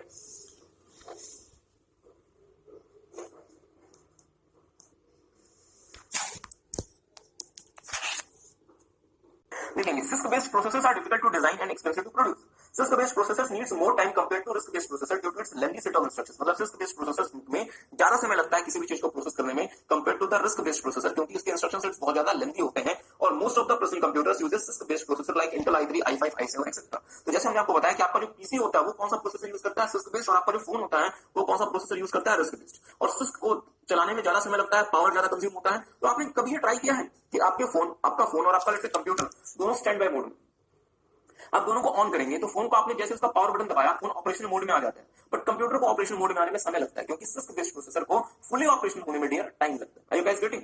ठीक बात है। ओके, अब हम एक दो छोटी छोटी बातें आपको और बताना चाहते हैं, फिर हमारा ये जो टॉपिक है वो बहुत हद तक आपको समझ आ जाएगा। मेरी बात पर ध्यान दीजिएगा, दोबारा से स्टार्ट करते हैं। मेरी बात पर ध्यान दीजिएगा, एक काम करते हैं, दोबारा से एक बार हम सीपीयू की फोटो बनाते हैं। आपको नहीं बनाना। सीपीयू के फोटो में आपने देखा था डियर, यहाँ पे क्या होता था, कंट्रोल यूनिट, यहाँ क्या होता था, एलयू, और यहाँ पे हमारी दो तरह की मेमोरी होती थी, एक का नाम था कैश और दूसरे का नाम था रजिस्टर। रजिस्टर उसमें आएंगे, वो क्या होता है मैं आपको सब कुछ सिखाएंगे। कंट्रोल यूनिट का काम होता है कि जो भी इंस्ट्रक्शंस आ रहे हैं इसे कंट्रोल करना, जो भी स्टेप्स आ रहे हैं उसे कंट्रोल करना और उसे प्रायोरिटी बेसिस पे एलयू के पास भेजना, क्योंकि एलयू क्या करेगा, जो भी इसके पास पहुंचा इससे ये प्रोसेस कर देगा using arithmetic operations and logical operations. Agree करते हैं? तो कंट्रोल यूनिट का काम, दो प्रमुख काम कंट्रोल यूनिट कर रहा होता है। पहला, कंट्रोल करता है कि मेमोरी से, मतलब रैम से क्या क्या स्टेप्स हमारे पास पहुंच रहे हैं और उन्हें प्रायोरिटी बेसिस पे किसके पास भेजता है, एलयू के पास भेजता है। मतलब क्या आ रहा है और क्या एलयू के पास जा रहा है, इस चीज को कंट्रोल करने की रिस्पांसिबिलिटी किसके पास होती है, कंट्रोल यूनिट के पास होती है। इवन एक छोटा सा काम कंट्रोल यूनिट और करता है डियर, उन स्टेप्स को इंटरप्रेट करता है ताकि एलयू को क्या करना पड़े, सिर्फ प्रोसेसिंग करनी पड़े। और इंटरप्रिटेशन का काम भी कौन पूरा कर लेगा, कंट्रोल यूनिट। ये बस सारी बातें हम आपको नोट करवाएंगे। इसलिए इन कामों को करने के लिए कंट्रोल यूनिट के पास, इन कामों को करने के लिए एलयू के पास क्या होती है, इंस्ट्रक्शन सेट की लेंथ होती है, बट कंट्रोल यूनिट के पास क्या होती है, micro electronic circuits, MEC. Control unit के पास क्या होगी, माइक्रो इलेक्ट्रॉनिक सर्किट्स, जो कि कंट्रोल सिग्नल्स जनरेट करेंगी, जिनकी मदद से कंट्रोल यूनिट ये सारे के सारे कामों को परफॉर्म कर पाएगा। प्लीज मेरी बात पर ध्यान दीजिएगा। हम आपको ज्यादा इन चीजों को टेक्निकलिटी में लिखने जा रहे हैं, हम सिर्फ एक सिंपल सी बात आपको समझाना चाहते हैं। और वो सिंपल सी बात ये है कि कंट्रोल यूनिट के पास अपनी बहुत सारी माइक्रो इलेक्ट्रॉनिक सर्किट्स होते हैं, जिसकी मदद से कंट्रोल सिग्नल्स जनरेट होते हैं, जो कि कंट्रोल यूनिट को काम करने में असिस्ट करते हैं, जिसकी मदद से कंट्रोल यूनिट काम कर पाता है। और एलयू के पास क्या होते हैं, इंस्ट्रक्शन सेट्स होते हैं, जिसकी मदद से एलयू किसी भी टास्क को एग्जीक्यूट कर पाता है। आई होप आपको बात समझ आ रही है। तो एक काम करेंगे, मेरे साथ साथ एक काम करें, टेक सम टाइम, एक बार सिस्क को पूरा पढ़ लें खुद से, फिर एक बार मैं आपको पढ़ाऊंगा। सीपीयू में सबसे पहला जो कंपोनेंट होता है वो कहलाता है सीयू, कंट्रोल यूनिट, जिसका काम होता है क्या क्या इंस्ट्रक्शंस मेमोरी से आ रही हैं, क्या क्या मेमोरी में जा रही है उसे कंट्रोल करना और प्रायोरिटी बेसिस पे उसे एलयू के पास भेजना। एलयू के पास क्या होती है, इंस्ट्रक्शन सेट्स, जिसकी मदद से एलयू ट्रांजैक्शंस को एग्जीक्यूट कर पाता है by using the arithmetic operations and logical operations. But sir ये सीयू के पास क्या होगा, माइक्रो इलेक्ट्रॉनिक सर्किट्स या फिर माइक्रो इलेक्ट्रॉनिक सर्किटरी, जिसको थोड़ा सा और अजीब से नाम से कह सकते हैं, माइक्रो इलेक्ट्रॉनिक सर्किट्स, जो कि कंट्रोल सिग्नल्स को जनरेट करके देगी, जिसकी मदद से कंट्रोल यूनिट किसी भी टास्क को एग्जीक्यूट कर सकता है, जो भी चीजें आ रही है उसे वो कंट्रोल कर सकता है। तो मेरे साथ साथ देखिएगा, आई होप आपने वर्क कर लिया, मेरे साथ साथ देखिएगा, in complex instruction set computer या फिर सिस्क बेस्ड चिप्स का यहाँ पे मतलब क्या है, हाँ यहाँ पे क्या इसका मीनिंग है, माइक्रोचिप या फिर CPU. Control unit contains large number, ध्यान दीजिएगा, large number of micro electronic circuits to generate the necessary control signals. मतलब कंट्रोल यूनिट के पास बहुत सारे माइक्रो इलेक्ट्रॉनिक सर्किट्स होंगे जो कि जितने भी कंट्रोल सिग्नल्स की रिक्वायरमेंट है वो जनरेट करेंगे। एक बात मुझे बताएं, यदि हमारे सीपीयू को बहुत सारा कुछ प्रोसेस करना पड़ेगा या बहुत सारे काम करने पड़ेंगे, तो क्या सीपीयू के पास बहुत सारे इंस्ट्रक्शन सेट्स होंगे, इंस्ट्रक्शन सेट बहुत बड़ा होगा और अकॉर्डिंगली कंट्रोल यूनिट जो मेहनत करेगा उसकी मेहनत भी क्या हो जाएगी, बढ़ जाएगी। इसका मतलब कंट्रोल यूनिट को अब ज्यादा मेहनत करनी पड़ेगी, और कंट्रोल यूनिट को मेहनत कौन करा के देता है? Micro electronic circuits. इसका मतलब ये हुआ कि सिस्क बेस्ड प्रोसेसर में जो हमारा कंट्रोल यूनिट होगा उसमें बहुत सारे मतलब large number of micro electronic circuits होंगे जो कि आपके कंट्रोल सिग्नल्स को जनरेट करेंगे ताकि आप अपना कोई भी टास्क एग्जीक्यूट कर पाए। पर सर ये टास्क एग्जीक्यूट किसे करना है? एलयू को, अरिथमेटिक लॉजिकल यूनिट को। CISC based CPUs have a large variable length and complex set of instructions due to which different computer programs can be executed on CISC based chips. आगे देखिएगा, CISC based processors are difficult to design and expensive to produce. CISC based जो processor होते हैं वो उसे design करना मुश्किल होता है और उसे प्रोड्यूस करना एक्सपेंसिव होता है। CISC based processors needs more time compared to RISC based processors due to its lengthy set of instructions. और आगे most of the personal computers uses CISC based processors like Intel i3, i7, i5 etc. तो अगर exam में अगर आपके पास question आ जाता है कि Intel i3 के इंस्ट्रक्शन सेट का नेचर क्या है, आपका आंसर क्या होगा? CISC या RISC? CISC, क्योंकि Intel i3 क्या है आपका? CISC based प्रोसेसर या फिर CISC based सिस्टम को पे बेस्ड। चलिए आगे लिखेंगे, पहले हम आपको लिखवा देते हैं, तो इसमें दो बातें छोटी छोटी समझानी क्या और रह गई, फिर हम आपको वो समझा देंगे। हाँ पहले लिख लें। ओके, बच्चे कह रहे हैं कि सर ये एग्जाम में आते हैं या फिर नहीं आते। एग्जाम में क्वेश्चंस आए हुए डियर, अगर आप एमसीक्यू उठा के देखेंगे आईसीआई की तो उसमें बहुत सारे आपको क्वेश्चंस मिल जाएंगे।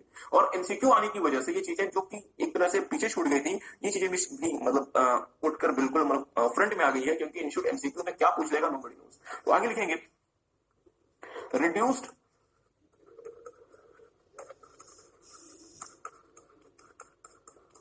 Instruction set computer. एक बात बताएंगे, रिस्क में भी क्या होगा? रिस्क जो कंप्यूटर होगा हमारा, जो सीपीयू होगा, उसमें भी एक सीयू होगा, कंट्रोल यूनिट, एक एलयू होगा और कुछ हमारी मेमोरीज होंगी।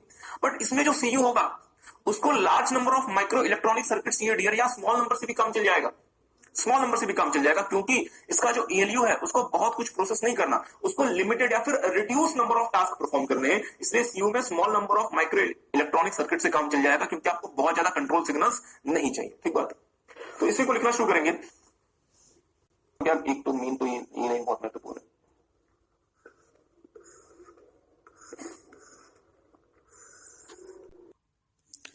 We have seen 6, that is complex instruction set computer. In complex instruction set computer based chips, control unit contain large number of microelectronic circuit to generate the necessary control signals. CISC based CPU have large variable length and complex set of instruction due to which different computer program can be executed on CISC based CPUs. CISC based processors are difficult to design and expensive to produce. CISC based processor needs more time compared to RISC based processors. Due to its lengthy set of instruction, most of the personal computer use CISC-based processor like Intel i3, i5, i7, etc. Now we have to see the RISC, that is Reduced Instruction Set Computer. Risk based processor needs extra efforts from the side of programmers. मतलब अगर आप risk based processor के लिए अगर आप coding कर रहे हैं, मेरी बात पे ध्यान दीजिएगा, ओके अच्छे से इस चीज को समझिए। लेट्स से मैं एक प्रोग्रामर, मैं क्या हूं? एक प्रोग्रामर हूं और मैं एक सॉफ्टवेयर लिख रहा हूं, मैं एक सॉफ्टवेयर को डेवलप कर रहा हूं। बहुत ध्यान से मेरी बात को सुनिएगा। लेट्स से मैं व्हाट्सएप को डेवलप कर रहा हूं और व्हाट्सएप आपके फोन में चल रहा है, ठीक है, और फोन आपका कैसा प्रोसेसर यूज करता है? Risk based. तो मेरे लिए थोड़ी सी मेहनत ज्यादा हो जाएगी, क्योंकि मैं एक ऐसे डिवाइस के लिए प्रोग्रामिंग कर रहा हूं जो कैसा है? Risk based. तो मेरे लिए थोड़ी सी मेहनत अधिक हो जाएगी, और मेहनत मेरे लिए अधिक क्यों हो जाएगी हम आपके साथ देखेंगे। RISC based processors are used in cell phone, home automation devices, driverless car, gaming consoles etcetera. तो अगर एग्जाम में क्वेश्चन आता है कि सर जी 2-3 ऐसे चीजों का नाम बताएं जहां रिस्क बेस्ड प्रोसेसर इस्तेमाल होते हैं, तो आप क्या लिखेंगे? सर जी सेल फोन में इस्तेमाल होते हैं, होम ऑटोमेशन डिवाइसेस में इस्तेमाल होते हैं, ऐसे डिवाइसेस जो कि हमारे घर को ऑटोमेट करने में मदद करते हैं, जैसे एसी अपने आप अपनी कूलिंग बढ़ा ले कम कर दे, माइक्रोवेव ओवन अपने आप अपनी मतलब अपने आप जो है वो हीट को बढ़ा ले कम कर ले, लाइट्स अपने आप ऑन हो जाए ऑफ हो जाए, और हम इसे ड्राइवरलेस कार में यूज कर सकते हैं और इसे हम गेमिंग कंसोल्स में यूज कर सकते हैं। ठीक बात है, ओके। नाउ आई होप आप सबने इसे नोट कर लिया, सबने लिख लिया, ओके। पहले लिख लें। हमने आपको ये कहा कि जो हमारे सिस्क बेस्ड प्रोसेसर होते हैं वो वेरिएबल लेंथ इंस्ट्रक्शन इस्तेमाल करते हैं,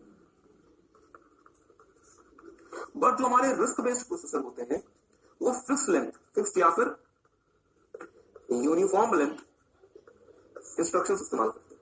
ठीक बात, इंस्ट्रक्शन इस्तेमाल करते हैं। मेरी बात पे ध्यान दीजिएगा, बहुत ध्यान से मेरी बात को सुनिएगा, बहुत ध्यान से। कोई भी इंस्ट्रक्शन सेट जो होता है एलयू में, उसकी मदद से एलयू किसी भी चीज को, किसी भी टास्क को प्रोसेस करता है या एग्जीक्यूट करता है। कंफ्यूज बिल्कुल नहीं होगा। एलयू का मतलब अर्थमेटिक लॉजिकल यूनिट आपके सीपीयू का पार्ट होता है। अगर मुझे किसी टास्क को एग्जीक्यूट कराना है तो एलयू क्या करेगा, इंस्ट्रक्शन सेट उठाएगा और उसकी मदद से वो टास्क एग्जीक्यूट करेगा। ठीक बात है। मेरा आपसे छोटा सा सवाल, आपने फोन नंबर लिया, आपने नया सेल फोन लिया और आपने नया फोन नंबर लिया। जैसे आप दुनिया के पहले व्यक्ति हैं जिन्होंने सेल फोन नंबर लिया। You are the first person of the world जिनके पास सेल फोन, मतलब जिनके पास एक सेल फोन नंबर है। तो मुझे पता है, being the very first person of the world, क्या मैं आपको नंबर 1 दे सकता हूँ? सर जी आप पहले व्यक्ति, इसलिए आपका जो फोन नंबर 1, जो भी टाइप करे 1 आप नहीं दे सकता, दे तो सकता था। आगे ध्यान दीजिएगा, सेल फोन पहले व्यक्ति ने ले लिया, मैंने उसको नंबर क्या दे दिया, 1। सेल फोन 10th व्यक्ति ने लिया, सेल फोन किसने लिया, 10वें व्यक्ति ने, मैं उसे नंबर क्या दे सकता था, 10th। सर जी आपका नंबर, फोन नंबर क्या है, 10। 100वें व्यक्ति ने सेल फोन ले लिया, मैं उसको नंबर क्या दे सकता था, 100। 1000वें व्यक्ति ने सेल फोन ले लिया, मैं उसको नंबर क्या दे सकता था, 1000। 10,000वें व्यक्ति ने नंबर ले लिया, मैं उसको नंबर क्या दे सकता था, 10,000। या 10,000 या मतलब 10,000, 2, 4, 5 जो भी है मैं दे सकता था। 1,00,000वें व्यक्ति ने नंबर ले लिया, मैं उसे नंबर क्या दे सकता था, 1 लाख। सर जी बोलना क्या चाहते हो यार, ये बताओ ना, बोलना क्या चाहते हो, थोड़ा सा और देख ले। 10,00,000वें व्यक्ति ने नंबर ले लिया, मैं उसे नंबर क्या दे सकता था, 10 लाख। एग्री करते हैं, ऐसा हो सकता था ना। बट क्या ऐसा होता है, या हर किसी को एक ही लेंथ का फोन नंबर दिया गया है जो कि 10 डिजिट का है? सोच के बताइए, हर किसी को एक ही लेंथ का नंबर दिया गया है जो कि 10 डिजिट का है, जैसे 9999888800। दुनिया के पहले व्यक्ति ने जब सेल फोन लिया होगा तो उसे भी जो नंबर दिया गया होगा वो भी 10 डिजिट का होगा। और दुनिया के लिए से एक करोड़वें व्यक्ति ने जब नंबर लिया होगा उसे भी नंबर कैसा मिला होगा, 10 डिजिट का। एग्री करते हैं? मेरा सवाल है क्यों ऐसा क्यों? अब थोड़ा सा मेरी बात पे ध्यान दीजिएगा। लेट्स से ये हमारी मशीन है जो कि सेलफोन के नंबर को प्रोसेस करती है। जो क्या करती है, सेलफोन के नंबर को प्रोसेस करती है। मतलब जैसे कोई सेलफोन इनके पास आया, नंबर को प्रोसेस करके वो देखती है कि कहां पे, किस वाले लोकेशन पे ये नंबर हम ट्रेस कर पा रहे हैं। ठीक बात है। अगर हम अलग अलग, बहुत ध्यान से मेरी बात को सुनिएगा, अगर मैं अलग अलग लेंथ के नंबर यूज करता, तो मुझे बताया इस मशीन के काम को करना ज्यादा मुश्किल हो जाता या नहीं? मतलब इस मशीन का काम ज्यादा मुश्किल हो जाता या नहीं? क्योंकि इसे क्या करना पड़ता, डिफरेंट फॉर्मेट्स की प्रोसेसिंग की कैपेबिलिटी रखनी पड़ती।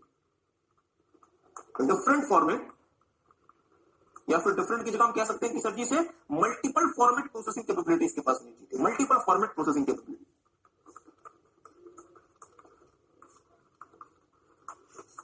इसके पास क्या होनी चाहिए थी, मल्टीपल फॉर्मेट प्रोसेसिंग कैपेबिलिटी, क्योंकि नंबर अलग अलग फॉर्मेट की, अलग अलग डिजिट्स के नंबर थे। एग्री करते हैं? बट क्या ऐसा हुआ, या जो भी नंबर होगा वो एक ही फॉर्मेट 10 डिजिट का होगा, जो भी नंबर होगा वो एक ही फॉर्मेट 10 डिजिट का होगा? ये झंझट हमने खत्म कर दिया। क्या मेरी बात किसी को समझ आ रही है? तो इसका मतलब ये हुआ कि अगर हम सेम फॉर्मेट, अगर हम एक यूनिफॉर्म फॉर्मेट रखेंगे डियर, तो हमारी मशीन को फॉर्मेट कौन सा है इसके एनालिसिस में समय नहीं लगाना पड़ेगा, और उसको अपना सारा का सारा ध्यान कहां रखना पड़ेगा, सिर्फ प्रोसेसिंग में। और उसको पता है सिर्फ एक ही प्रकार के फॉर्मेट का की चीजें हमारे पास प्रोसेस होने के लिए आएंगी, और हमारे पास मल्टीपल फॉर्मेट की चीजें प्रोसेस होने के लिए नहीं आएंगी। मतलब मेरा जो टास्क है, अगर मैं प्रोसेसिंग का काम कर रहा हूं, मेरा टास्क कम हो जाएगा, क्योंकि मुझे मल्टीपल फॉर्मेट की चीजें प्रोसेस नहीं करनी। एग्री करेंगे? चलिए मैं फिर से बोलता हूं धीरे धीरे।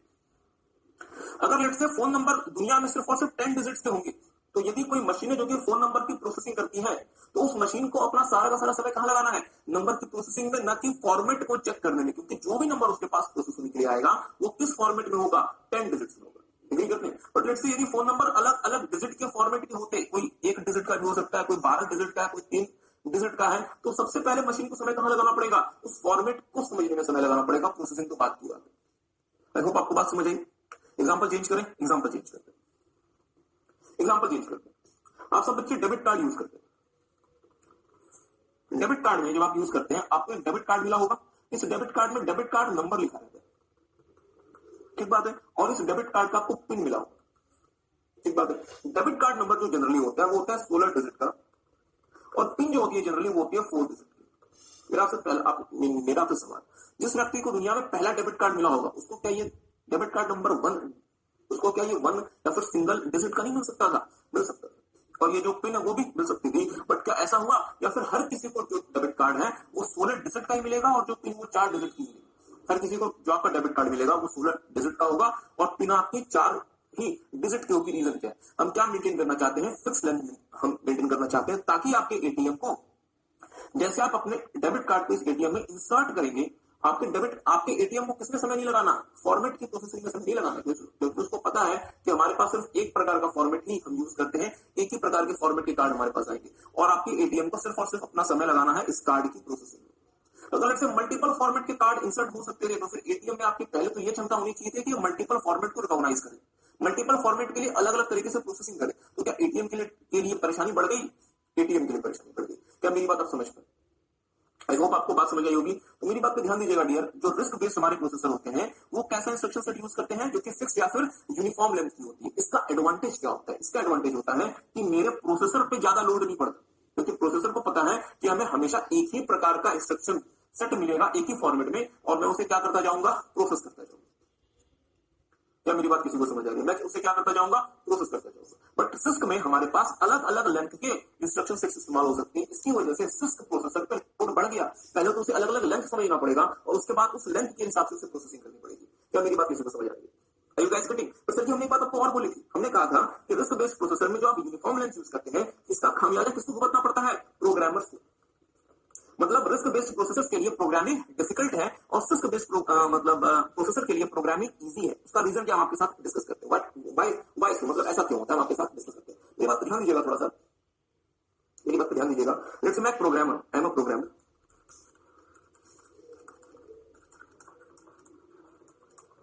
मैं एक प्रोग्रामर हूं और मुझे कोडिंग करनी है लेट्स से एक लैपटॉप के लिए और एक सेलफोन के लिए। लैपटॉप यूज करता है सिस्क बेस्ड प्रोसेसर और सेलफोन यूज करता है रिस्क बेस्ड प्रोसेसर। मुझे कोडिंग करनी है। कोडिंग क्या? मुझे सिर्फ 4 इंस्ट्रक्शंस लिखने, सिर्फ 4 इंस्ट्रक्शंस लिखने। I need to write only 4 instructions. CISC based होने की वजह से लैपटॉप कौन सा लेंथ यूज करता है? वेरिएबल। बट रिस्क बेस्ड होने की वजह से सेलफोन कौन सा लेंथ यूज करेगा? यूनिफॉर्म या फिर फिक्स। नहीं करते। और हमें कितने इंस्ट्रक्शंस लिखने हैं? सिर्फ 4, गिनती के 4। हमने जो पहला इंस्ट्रक्शन लिखा, मेरी बात पर ध्यान दीजिएगा, हमने जो पहला इंस्ट्रक्शन लिखा लेट्स से वो हमारा बनता है 30 बिट्स का। मतलब 30, इसमें इसकी लेंथ कितनी है? इसकी लेंथ है 30, पहले इंस्ट्रक्शन की।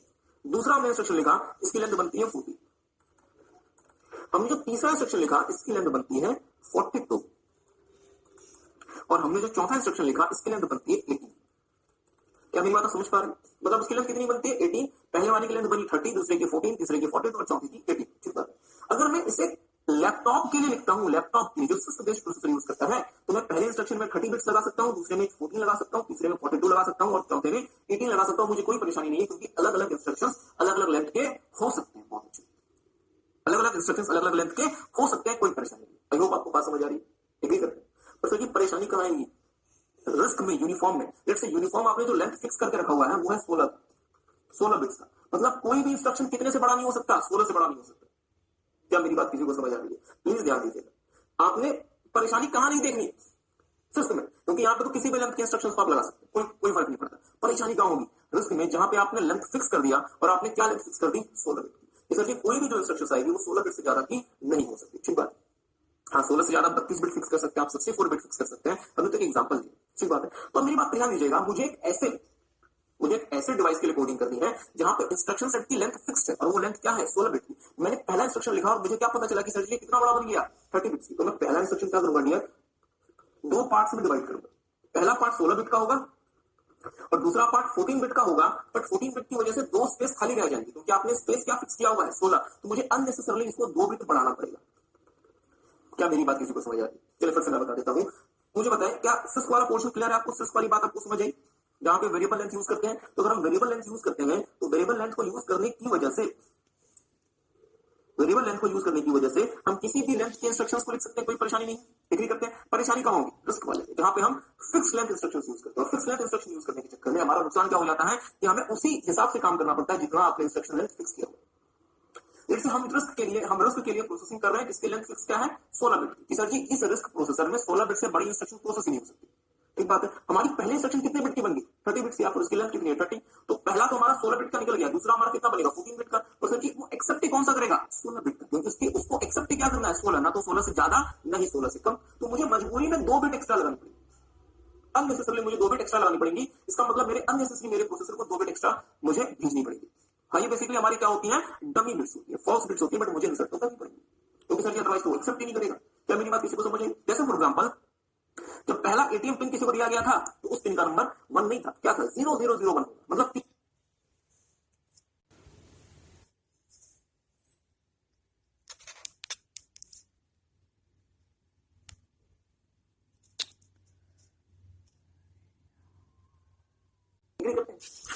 दूसरा 14 बिट का ये हमारा इंस्ट्रक्शन, तो हमें मजबूरी में 14 बिट प्लस क्या करना पड़ेगा 2 बिट करना पड़ेगा, क्योंकि अदरवाइज वो 16 बिट से नीचे एक्सेप्ट नहीं करेगा। एग्री करते हैं? तीसरा 42 बिट के हमारे इंस्ट्रक्शन है, तो थर्ड में हम पहला बनाएंगे 16 बिट, दूसरा हम एक और बनाएंगे 16 बिट, और तीसरा हमें मजबूरी में एक और बनाना पड़ेगा कितना 10 बिट्स प्लस 6 बिट, क्योंकि वो एक्सेप्ट क्या करेगा 16 बिट। क्या मेरी बात किसी को समझ आ रही है? Are you guys getting? और फोर्थ 18 बिट्स, तो हम पहला कितना बनाएंगे 16 बिट, और दूसरा हम क्या बनाएंगे 2 बिट प्लस 14, क्योंकि सर जी आप 16 से नीचे एक्सेप्ट नहीं करेंगे। तो तब मुझे सोच के बताएंगे परेशानी किसके लिए बढ़ेगी, काम किसको ज्यादा करना पड़ेगा प्रोग्रामर को। तो प्रोग्रामर के लिए जो रिस्क बेस्ड प्रोसेसर होते हैं वो किसी नाइटिंगेल से कम नहीं होते, उनको बहुत ज्यादा इसमें मेहनत करनी पड़ती है, जद्दोजहद करनी पड़ती है। ठीक बात है, एक एग्जाम्पल दें, दे दें? ओके मुझे सोच के बताएंगे, अब की बात नहीं कर रहे, अब तो खैर गूगल प्ले स्टोर में बहुत सारे ऐप्स अवेलेबल हैं, बट अब भी प्ले स्टोर में अब भी जितने ऐप्स अवेलेबल हैं गूगल ने बहुत पैसा प्रोग्रामर्स को दिया। अब अगर आप देखें तो पहला जो आपका इंस्ट्रक्शन था वो 1 होना चाहिए था, बट वो प्रोसेसर में कितना बन गया 2 इंस्ट्रक्शन बन गए। जो थर्ड इंस्ट्रक्शन था वो होना चाहिए 1 ही चाहिए था, बट वो कितना बन गया 3 इंस्ट्रक्शन बन गए। इसका मतलब ये हुआ कि आपके पास रिस्क बेस्ड डिवाइसेस में आपके पास छोटे छोटे इंस्ट्रक्शंस की संख्या बहुत ज्यादा हो जाएगी, जो कि होंगे तो सिंपल सिर्फ 16 बिट के, कॉम्प्लेक्स नहीं होंगे, बट अननेसेसरली इनकी संख्या, आपकी जो मतलब संख्या है वो अननेसेसरली बढ़ इसलिए जाएगी क्योंकि आपने उनको एक फिक्स साइज में काउंट कर दिया। तो इससे 2 इंपैक्ट होंगे। पहला इंपैक्ट ये होगा कि आपको प्रोसेसर की कैपेसिटी बढ़ानी पड़ेगी, और दूसरा आपका रैम ज्यादा कंज्यूम होगा। क्योंकि सर जी बात बताओ, पहले वाले को देखें, पहले इंस्ट्रक्शन को देखें, 16 बिट तो वाजिब है, 14 बिट की वाजिब है, 2 बिट क्या वाजिब है या फिर अननेसेसरी लग गई? तो ये 2 बिट क्या करेंगे अननेसेसरली आपकी मेमोरी को ऑक्यूपाई करेंगे। तो किसी को बात समझ आ रही है? थोड़ा सा मतलब ज्यादा तो हम मतलब टेक्निकल नहीं हो गए ना कि बोलेंगे सर क्या पता नहीं क्या पढ़ा दिया। क्या किसी को बात समझ आ रही है? हाँ इसके बाद की चीजें बहुत आसान है, क्लाउड कंप्यूटिंग की चीजें बहुत आसान है, पर सच में थोड़ा सा आपको टेक्निकल एस्पेक्ट समझना पड़ेगा। चलो मैं कुछ बताता हूँ। मुझे बताएंगे पहले इंस्ट्रक्शन की लेंथ कितनी थी 30 बिट्स, तो सर जी आपने पहला इसे रिस्क में कन्वर्ट किया 16 बिट, क्योंकि 16 बिट से ज्यादा एक्सेप्ट नहीं होगा। तो चलिए 16 बिट को हमें समझ आता है क्योंकि हमारी इंस्ट्रक्शन है वहां पे। दूसरा आपने कितना बना सकिया 14, क्योंकि 16 आपने अगर निकाल दिया तो 30 में बचा ही कितना 14, पर सर जी वो एक्सेप्ट कितना करेगा मिनिमम 16, तो 14 प्लस आपको क्या लगानी पड़ेगी 2 बिट्स लगानी पड़ेगी। इसका मतलब जो 2 बिट्स आपने एक्स्ट्रा लगा दी वो अननेसेसरली लगा दी, और वो अननेसेसरली आपकी मेमोरी ऑक्यूपाई करेंगी। बट आपने अननेसेसरली क्यों लगाई? क्योंकि सर जी अदरवाइज वो जो प्रोसेसर है वो एक्सेप्ट नहीं करता। क्या मेरी बात किसी को समझ आई? तो अननेसेसरली आपने 2 बिट्स यहाँ पे लगा दी जो जाकर किसे ऑक्यूपाई करेंगी मेमोरी को, आपके रैम को। दूसरे को देखिए, इसमें भी आपने अननेसेसरली 2 बिट ज्यादा लगा दी जो अगेन किसको ऑक्यूपाई करेंगे मेमोरी को। तीसरे वाले में आपने 6 बिट ज्यादा लगा दी जो अगेन किसको ऑक्यूपाई करेंगे मेमोरी को। चौथे वाले में आपने 14 बिट ज्यादा लगा दी जो अगेन किसको ऑक्यूपाई करेंगी मेमोरी को। आई होप आपको बात समझ आ रही है। आपको एक और छोटा सा एग्जांपल दे जिसे आपने प्रैक्टिकली देखी नहीं है। आपको एक और छोटा सा एग्जांपल देते हैं, बात करते हैं विंडोज एक्सपी के जमाने की। मैंने खुद 512 केबी के रैम में, सिर्फ 512 केबी के रैम में विंडोज एक्सपी चलाया हुआ है बिना किसी इशू के। 512 केबी के रैम में विंडोज एक्सपी, सॉरी केबी कह रहे हैं, पता नहीं मुझे भी मेरे ओके केबी नहीं सॉरी, हाँ एमबी के रैम, वही मैं सोच रहा हूँ यार 512 केबी कैसे हो गया। अब 512 एमबी के रैम में मैंने खुद डियर विंडोज एक्सपी चलाया हुआ है विदाउट एनी इशू। और विंडोज एक्सपी जो है वो बहुत हेवी ऑपरेटिंग सिस्टम है। आप क्या इमेजिन भी कर सकते हैं कि आप अपना एंड्रॉइड फोन 512 एमबी के रैम में चलाएं? नहीं, आज के समय तो एंड्रॉइड फोन में 8-8 जीबी के रैम आ रहा है, इसके बावजूद वो हैंग करते हैं। और विंडोज 10 जो कि बहुत हैवी ऑपरेटिंग सिस्टम है, और फोटोशॉप जो कि दुनिया का एक सबसे ज्यादा हैवी सॉफ्टवेयर है, वो आप आराम से रन कर सकते हैं 4 जीबी के रैम में। विंडोज 10 जैसा ऑपरेटिंग सिस्टम और फोटोशॉप जैसे सॉफ्टवेयर आप चला सकते हैं 4 जीबी के रैम में, बट आप अपने सेलफोन में बेसिक काम को करने के लिए आपके पास सेलफोन में 8-8 जीबी का रैम आप यूज कर रहे होते हैं। मुझे सोच के बताया रीजन क्या है? आपका जो विंडोज, आपका जो लैपटॉप है वो किस प्रोसेसर पे बेस्ड है? सिस्क। और वो कैसा है? Variable length. Six variable length होने की वजह से जितनी मेमोरी चाहिए होती है, इसको यहाँ पे लिखेंगे, जितनी मेमोरी चाहिए होती है उसे उतनी मेमोरी यूज करता है, अननेसेसरली वेस्ट नहीं करता। बट रिस्क चूंकि फिक्स लेंथ है, इसकी वजह से वो अननेसेसरली आपकी मेमोरी स्पेस को वेस्ट करता है। एग्री करते हैं? तो आपने क्या देखा कि सर जी फोन में आप अननेसेसरली आपका जो रैम है वो अननेसेसरली हाई यूज होता है, हाई मतलब उस रैम आपके फोन का इस्तेमाल होता है, कंज्यूम होता है कंपेयर टू योर लैपटॉप। फिर एक और छोटा सा एग्जांपल दें, चले सर जी दे दो। एक काम करें, अपने फोन में सारे के सारे टास्क को ऑफ करते हैं, मतलब टास्क को, सारे के सारे टास्क को आप क्या करते हैं? किल करते हैं। डिस्पाइट दिस आप देखेंगे कि आपके रैम में हमेशा 1.5 से 2 GB रैम आपका इस्तेमाल हो रहा होगा। भले आप कुछ भी प्ले नहीं कर रहे, कुछ भी रन नहीं हो रहा, सिर्फ एंड्रॉइड चल रहा है, उसमें भी 1.5 से 2 GB रैम आपका ऑक्यूपाइड है। रीजन क्या है? Risk based processor. I hope आपको बात समझ, इससे ज्यादा हम आपको मतलब टेक्निकलिटी में लेके नहीं जा रहे। तो एक काम करेंगे सारे बच्चे, हाँ इसे हम फिर से एक्सप्लेन कर देंगे, बट इसके पहले काम करेंगे, एक बार रिस्क बेस्ड प्रोसेसर को दोबारा से रीड करेंगे, अपनी अपनी कॉपीज में एक बार दोबारा से, एक बार इसे रीड करेंगे। टेक सम टाइम, 4 मिनट लें, दोबारा से इसे रीड करें अच्छे से।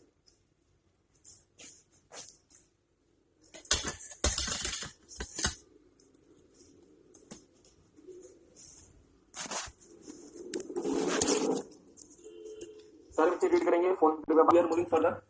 Major differences between CISC and RISC based processor, मतलब सिस्क और रिस्क बेस्ड प्रोसेसर में यार मेन डिफरेंसेस क्या क्या है, तो लिखेंगे इसको। बेसिस, मतलब जो हम डिफरेंस देखेंगे उसका बेसिस क्या है? सिस्क बेस्ड प्रोसेसर और RISC based processor. We have seen RISC, that is Reduced Instruction Set Computer. In RISC-based processor, control unit contain few microelectronic circuits to produce all the necessary control signals. RISC-based processor used a small and limited number of instruction sets, which are of uniform fixed length. RISC-based processors are faster, less complex, less expensive to produce, and easy to design compared to CISC-based processor. RISC-based processor consume less power, however, it needs extra efforts from the side of programmer. RISC-based processors are used in cell phones, home automation device, driverless car, gaming consoles, etc. After this, we have seen major difference between CISC and RISC-based processor. So, we have to create 3 columns. First one is basis, second one is CISC, and third one is RISC. Okay. First basis is CISC stand for Complex Instruction Set Computer and RISC stand for Reduced Instruction Set Computer. Second basis is instruction type. In CISC, instruction type is complex, and in RISC, instruction type is reduced or simple. Third one is coding. In CISC, coding is simple, but in RISC, coding is difficult. Fourth one is power consumption. In RISC, more power consumption, and in RISC, less power consumption required. Fifth one is number of instruction. In CISC-based processor, there is large number of instruction sets, but in RISC, there are a small number of instruction set. Sixth one is length of instruction set. In CISC, there is a variable length, and in RISC, there is a fixed or uniform length. Then price, CISC-based processor high compared to CISC-based processor का price high होगा as compared to RISC-based processor, and in RISC-based processor उसका price compared to low होगा as compared to CISC-based processor. Now our eighth basis is main emphasis. CISC based processor का main emphasis hardware पे होता है and RISC based processor का main emphasis software पे होता है। In some type of CPU architecture, मतलब CPU किस प्रकार से आर्किटेक्ट किए जाते हैं, बनाए जाते हैं कि different instructions can be translated into different variable length machine codes, मतलब अलग अलग इंस्ट्रक्शंस अलग अलग वेरिएबल लेंथ में ट्रांसलेट हो सकते हैं। तो मुझे क्या बताना पसंद करेंगे कि ऐसे जो सीपीयू होते हैं वो CISC बेस्ड कहलाते हैं या RISC बेस्ड कहलाते हैं, जो से बोलेंगे ऐसे सीपीयू क्या कहलाते हैं? मैं कहता हूँ RISC बेस्ड कहलाते हैं। कौन सा बच्चा मेरे साथ वीडियो वाले बच्चे बताएंगे? ऐसे ऐसे सीपीयू जो इस प्रकार से बनाए गए हैं, आर्किटेक्ट किए गए हैं कि अलग अलग जो इंस्ट्रक्शंस है वो अलग अलग मशीन कोड्स के लेंथ में ट्रांसलेट हो सकती है, ऐसे सीपीयू CISC बेस्ड होंगे या RISC बेस्ड होंगे? नहीं, मैं बोलता हूँ RISC। मेरे साथ कौन है? मेरे साथ कौन है? बहुत अच्छा। आई होप कि वीडियो वाले बच्चे ने भी क्या बोला है? CISC based. क्योंकि सर जी CISC बेस्ड क्या यूज करता है? वेरिएबल लेंथ इंस्ट्रक्शन सेट्स, जहां पे अलग अलग इंस्ट्रक्शंस की लेंथ अलग अलग हो सकती है। बट अगर हम बात करते हैं RISC बेस्ड तो वो क्या यूज करेगा? फिक्स्ड या फिर uniform length instruction set use करेगा। ओके, आगे लिखिएगा। Such kind of give me 5 minute, हम आपको एक बार 5 मिनट में जितना आपने अभी तक देखा इसका एक पूरा ओवरव्यू देके आपको रिवाइज करा देते हैं। ठीक बात है। अब मेरी बात पे ध्यान दीजिएगा, अगर आप चाहते हैं कि मैं आपको रिवाइज करा तो कृपया अपने फोन पे ना देखें, अपने एक काम करें, अपने नोटबुक के बीच में एक पेन लगा दें और उसे बंद करके साइड में रखें। और वीडियो वाले बच्चे की जो आपके पास जो बुक है उसके बीच में पेन रख दें, फिर आप बुक को ओपन करने में 10 मिनट लगाएंगे, there is no use. Pen लगा के बुक को साइड में रख दें और सिर्फ मेरी बात पे ध्यान दीजिएगा। आपकी पूरी की पूरी अटेंशन मेरी तरफ होनी चाहिए और आप बच्चों की भी पूरी अटेंशन मेरी तरफ होनी चाहिए। मतलब पूरी आपको हमारे साथ अपना पूरा का पूरा 100% अटेंशन देना है। ठीक है, तो शुरू हम एक बार आपको दोबारा से सिर्फ 5 मिनट में एक बार रिवाइज करा देते हैं कि हमने आपके साथ कर दिया। हमने स्टार्ट किया था कंप्यूटिंग से। हमने कहा सर जी कंप्यूटर द्वारा किया जाने वाला कोई भी काम कंप्यूटिंग कहलाता है। कंप्यूटर के लिए कोई भी काम परफॉर्म कौन करता है? सीपीयू। और सर जी किसकी मदद से? हार्डवेयर और सॉफ्टवेयर की मदद से। सीपीयू कंप्यूटर का ब्रेन होता है जो हार्डवेयर और सॉफ्टवेयर को आपस में कोऑर्डिनेट करता है और टास्क को परफॉर्म करता है। जबकि देखिए इंटरेस्टिंग बात क्या है? इंटरेस्टिंग बात है कि सीपीयू भी हार्डवेयर ही है। सीपीयू क्या है? सीपीयू भी हार्डवेयर है जिसको आप छू सकते हैं, जिसको आप देख सकते हैं, जिसको आप टच कर सकते हैं। सीपीयू भी हार्डवेयर है, बट हम कहते हैं सीपीयू हार्डवेयर और सॉफ्टवेयर की मदद से टास्क को एग्जीक्यूट करता है। इसका मतलब सीपीयू बाकी हार्डवेयर को और सॉफ्टवेयर को यूज करेगा किसी भी टास्क को एग्जीक्यूट करने के लिए। हमने आपके साथ सबसे पहले देखा था कंप्यूटिंग का मतलब। तो हमने देखा था computing is any goal oriented activity that requires benefits from or creates a mathematical sequence of steps known as algorithms to computers. इसका मतलब अगर आपको कोई भी टास्क एग्जीक्यूट करना है, जैसे मुझे कोई सॉन्ग प्ले करना है तो मेरे पास फिर से 6 स्टेप्स हैं। तो इन 6 स्टेप्स की मदद से मैं सॉन्ग प्ले कर सकता हूं। मतलब ये 6 स्टेप्स क्या बन गए? जो से बनेंगे क्या बन गए? एल्गोरिथम बन गए। बहुत अच्छी बात। ठीक है, तो अगर मेरे सीपीयू के पास इन 6 स्टेप्स का एल्गोरिथम होगा, उस 6 स्टेप्स के एल्गोरिथम को एग्जीक्यूट करके प्रोसेस करके सीपीयू इस टास्क को एग्जीक्यूट कर देगा, परफॉर्म कर देगा। एग्री करते हैं? सीपीयू के इंटरनल आर्किटेक्चर पे थोड़ा सा ध्यान दीजिएगा। सबसे पहले हमारे पास क्या है? Control unit, then we have arithmetic logical unit और फिर हमारे पास 2 प्रकार की मेमोरी आती है। एक का नाम है कैश मेमोरी, दूसरे का नाम है रजिस्टर। हम डिटेल में देखेंगे सब। क्या कह रहे हैं? हाँ, बिल्कुल बिल्कुल बिल्कुल सही। ये जो 2 मेमोरीज है डियर, और वीडियो वाले बच्चे ध्यान से सुनिएगा, ये जो 2 मेमोरीज है कैश मेमोरी और रजिस्टर, ये सीपीयू के अंदर होती है। ध्यान दीजिएगा, सीपीयू के अंदर होती है। याद है हमने आपको लास्ट क्लास में हमने आपको मदरबोर्ड की फोटो बनवाई थी और हमने कहा था सर जी मदरबोर्ड में भी 2 प्रकार की मेमोरी होती है, रैम और रोम। किसी को याद है? ना भूल गए। मदरबोर्ड में प्रमुख 3 कंपोनेंट होते थे। Anybody remember? क्या क्या प्रमुख 3 कंपोनेंट होते थे? रैम, रोम और सीपीयू। और हमने कहा था कि ये जो रैम और रोम है वो सीपीयू से आपस में इंटरकनेक्टेड है और हमने कहा था ये एक ही घर में थे, इसलिए हम रैम और रोम को प्राइमरी मेमोरी का भी नाम देते हैं। Anybody remember? ध्यान दीजिएगा, जो सीपीयू था मदरबोर्ड वाला, उस सीपीयू के अंदर अगर आप उसके अंदर आप झांकेंगे तो आपको क्या दिखाई पड़ेगा? Control unit, arithmetic logical unit, cache memory और रजिस्टर। मतलब ये 2 मेमोरीज है हमारी, कैश मेमोरी और रजिस्टर। ये मेमोरीज कहां पर है? सीपीयू के अंदर। सीपीयू के अंदर। इसलिए हम कैश मेमोरी और रजिस्टर्स को इंटरनल मेमोरी का नाम देते हैं। प्लीज ध्यान दीजिएगा, हम इसे क्या नाम देते हैं? इंटरनल मेमोरी का, क्योंकि ये मेमोरीज कहां है? Internal to the CPU. तब किसी को बात समझ आई? इसका मतलब आप ऐसे समझिए कि यदि हमारा मदरबोर्ड, यदि हमारा घर है तो सीपीयू का जो रूम है, जो सीपीयू का कमरा है, वो मेमोरी, कैश मेमोरी और रजिस्टर उसके कमरे में ही मौजूद है। और यदि आप अपने कमरे के गेट को खोल के बाहर जाएंगे तो आपका सामना किससे होगा? रैम से होगा। और दूसरे कमरे में आपका सामना रोम से होगा। और अगर आप घर के गेट को खोल के बाहर जाएंगे तो सामने वाली गली में आपको कौन दिखाई पड़ेगा? हार्ड डिस्क दिखाई पड़ेगा। और अगर आप थोड़ा सा आगे और बढ़ेंगे तो आपको एक्सटर्नल पेन ड्राइव भी दिखाई पड़ सकती है। क्या किसी को बात समझ आ रही है?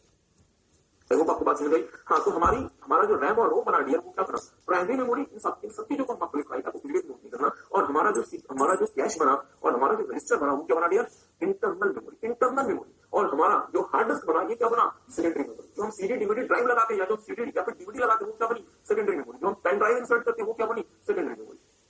क्योंकि वो मेमोरी ना तो सीपीयू के अंदर है ना वो मदरबोर्ड में है, वो तो हम एक्सटर्नली इंसर्ट करते हैं। So that is secondary memory. I hope आपको बात समझ आई। क्या किसी को बात समझ आई? ओके, तो हम अपने मेन मुद्दे पे आते हैं जो हम आपके साथ फिलहाल डिस्कस करना चाहते हैं। हमने क्या देखा कि सर सीपीयू के 4 कंपोनेंट हो गए, सीयू, एएलयू, कैश मेमोरी और रजिस्टर। कंट्रोल यूनिट क्या करता है? जो भी इंस्ट्रक्शन का फ्लो हो रहा है, जो भी स्टेप्स का फ्लो हो रहा है from the RAM to the ALU, CEO उसे कंट्रोल करता है और अकॉर्डिंगली प्रायोरिटी के बेसिस पे उसे एडीओ के पास भेजता है, इंटरप्रेट करता है। इस काम को करने के लिए सीईओ के पास क्या होते हैं, माइक्रो इलेक्ट्रॉनिक सर्किट्स, जो कि नेसेसरी कंट्रोल सिग्नल जनरेट करते हैं। फिर एलयू क्या करता है, जैसे सीईओ से उसके पास कोई इंस्ट्रक्शन आया कि सर प्रोसेस कर दो, कोई टास्क आया प्रोसेस कर दो, एलयू दो प्रकार के टास्क यूज करता है, अर्थमेटिक ऑपरेशन और लॉजिकल ऑपरेशन, और इन दोनों को यूज करके एलयू उस टास्क को एग्जीक्यूट करता है। और सर जी अर्थमेटिक और लॉजिकल ऑपरेशन आपको कैसे यूज करना है, इस बात को एलयू को कौन समझाता है, इंस्ट्रक्शन से। अब क्योंकि हमारे लैपटॉप के कंप्यूटर को बहुत सारी चीजों को प्रोसेस करना पड़ता है, इसलिए हमारे लैपटॉप वाले सीपीयू में बहुत सारे इंस्ट्रक्शन सेट्स होते हैं, जिसको नाम देते हैं लार्ज नंबर, और अलग अलग इंस्ट्रक्शन सेट्स अलग अलग लेंथ के हो सकते हैं, जिसको नाम देते हैं वेरिएबल नेचर या फिर वेरिएबल लेंथ। और क्योंकि ये बहुत सारी चीजों को आपस में मिलाते हैं, इसलिए इसे नाम देते हैं कॉम्प्लेक्स नेचर। आपको बात समझ आ रही है? फिर हमारा और ऐसे प्रोसेसर को हम क्या नाम देते हैं, six based processor, complex instruction set computer based processor, जहां पे कंट्रोल यूनिट में बहुत सारे माइक्रो इलेक्ट्रॉनिक सर्किट्स होते हैं जो कि रिक्वायर्ड कंट्रोल सिग्नल्स जनरेट करते हैं। और हमारे पास जो इंस्ट्रक्शन सेट्स होते हैं वो वेरिएबल नेचर के होते हैं, दूसरा वो लार्ज नंबर होते हैं, और तीसरा वो कॉम्प्लेक्स नेचर के होते हैं। सिस्क बेस्ड प्रोसेसर को डिजाइन करना डिफिकल्ट है, प्रोड्यूस करना एक्सपेंसिव है, ज्यादा पावर कंज्यूम करता है कंपेयर टू फ्लो होता है देन रिस्क बेस्ड प्रोसेसर। और सभी एडवांटेज क्या है कि सिस्क बेस्ड प्रोसेसर में ही हम अलग अलग प्रकार के सॉफ्टवेयर को, अलग अलग प्रकार के कंप्यूटर प्रोग्राम्स को प्रोसेस कर सकते हैं, एग्जीक्यूट कर सकते हैं, अदरवाइज हम एग्जीक्यूट नहीं कर सकते। और जितने भी हमारे घर में पर्सनल कंप्यूटर इस्तेमाल होते हैं, जितने भी सर्वर इस्तेमाल होते हैं, मेन फ्रेम इस्तेमाल होते हैं, वो सारे क्या यूज करते हैं, सिस्क बेस्ड प्रोसेसर यूज करते हैं। क्या किसी को बात समझ आई? ओके, तो मेरी बात ध्यान दीजिएगा, दुनिया में सिस्क बेस्ड प्रोसेसर बहुत अच्छे से काम कर रहे हैं, पर जैसे जैसे दुनिया में, जैसे जैसे वर्ल्ड में एडवांसमेंट्स बढ़ती जाती है, लोग नई चीजों को इन्वेंट करते जाते हैं। अब जैसे मैंने एसी इन्वेंट कर दिया, जिस एसी में मुझे प्रोसेसर लगाना है ताकि वो प्रोसेसर सेंसर्स की मदद से एसी की कूलिंग को बढ़ा सके, कम कर सके। तो मैंने क्या देखा कि सर अगर मैं लैपटॉप वाला प्रोसेसर एज इट इज लगा देता हूं, यदि मैं अपने कंप्यूटर वाला प्रोसेसर एज इट इज लगा देता हूं, तो मेरी कॉस्ट बहुत ज्यादा बढ़ जाएगी, अननेसेसरी पावर ज्यादा कंज्यूम होगा, और इसे बनाने में बहुत एक्सपेंसिव है। और सर मुझे लैपटॉप वाले प्रोसेसर की एज इट इज रिक्वायरमेंट भी नहीं है, क्योंकि बहुत पावरफुल है, ये बहुत सारी चीजों को करने के लिए बनाया है, और मुझे तो थोड़े से ही काम करना है। इसलिए हमने एक नए प्रकार का प्रोसेसर डेवलप किया, जिसका नाम क्या है, रिस्क बेस्ड प्रोसेसर। क्या किसी को बात समझ आ रही है? रिस्क बेस्ड का मतलब रिस्क का फुल फॉर्म क्या हुआ, रिड्यूस इंस्ट्रक्शन सेट कंप्यूटिंग। जो प्रोसेसर क्या करेगा, जो processor fixed length instruction set use करेगा, जो कि limited number of control signals को जनरेट करता है और limited number of micro electronic circuits को इस्तेमाल करता है, जिसे जिससे जिससे डिजाइन करना आसान है, प्रोड्यूस करना सस्ता है, कम पावर कंज्यूम करता है। बट इसमें सबसे बड़ा इशू होता है कि प्रोग्रामर को ज्यादा मेहनत करनी पड़ती है, क्योंकि सर हम वेरिएबल लेंथ की जगह फिक्स लेंथ इंस्ट्रक्शन यूज करते हैं, और हमारी मेमोरी स्पेस का अननेसेसरी वेस्टेज होता है। बट एडवांटेज क्या हुआ कि इसमें प्रोसेसर बहुत तेजी से काम कर पाता है, क्योंकि प्रोसेसर को अपना सारा का सारा समय सिर्फ और सिर्फ ट्रांजेक्शन को प्रोसेस करने में लगाना है, ना कि उसे उसके फॉर्मेट को समझने में लगाना है। आई होप आपको बात समझ आ रही है? एक बात है, तो टेक सम टाइम, एक बार इसे आप देख लें, सिस्क और रिस्क जो आपने लिखा था, नहीं उसके बीच में जो अंतर है, इनके बीच में वो ना देखें, उसका जो आपने टेक्स्ट लिखा था एक बार वो देख लें, उसके बाद हम आपके साथ आगे प्रोसीड करेंगे। Now, our next topic is fixed versus variable length instruction. To get executed, instructions are needed to be translated into the machine codes. In some type of CPU architecture, different instructions can be translated into different or variable length machine codes. Such kind of instruction set are used in complex instruction set computer, CISC-based processor. ध्यान दीजिएगा, what is the meaning of the term architect? Architect मतलब क्या होता है?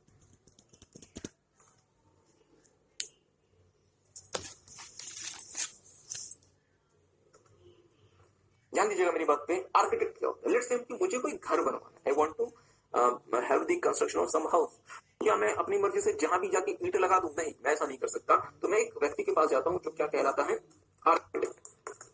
वो मुझे इस घर का लेआउट बना के देता है कि सर जी एंट्रेंस कहां से होगी, मास्टर बेडरूम कहां होगा, आपका ड्राइंग रूम कहां होंगे, आपकी मतलब किचन कहां पे होंगे, बाथरूम्स कहां पे होंगे, बालकनी कहां पे होंगे, एक्सेट्रा। मतलब वो एक लेआउट, एक प्लान तैयार करता है, मतलब क्या क्या चीजें कहां पे कंस्ट्रक्ट करवानी। मतलब इसने हमें क्या करके दिया, इस व्यक्ति ने हमें इसका क्या करके दिया, आर्किटेक्ट। मतलब ये क्या है, हमारा आर्किटेक्ट है, और इसने एक बेसिक आर्किटेक्चर क्रिएट किया।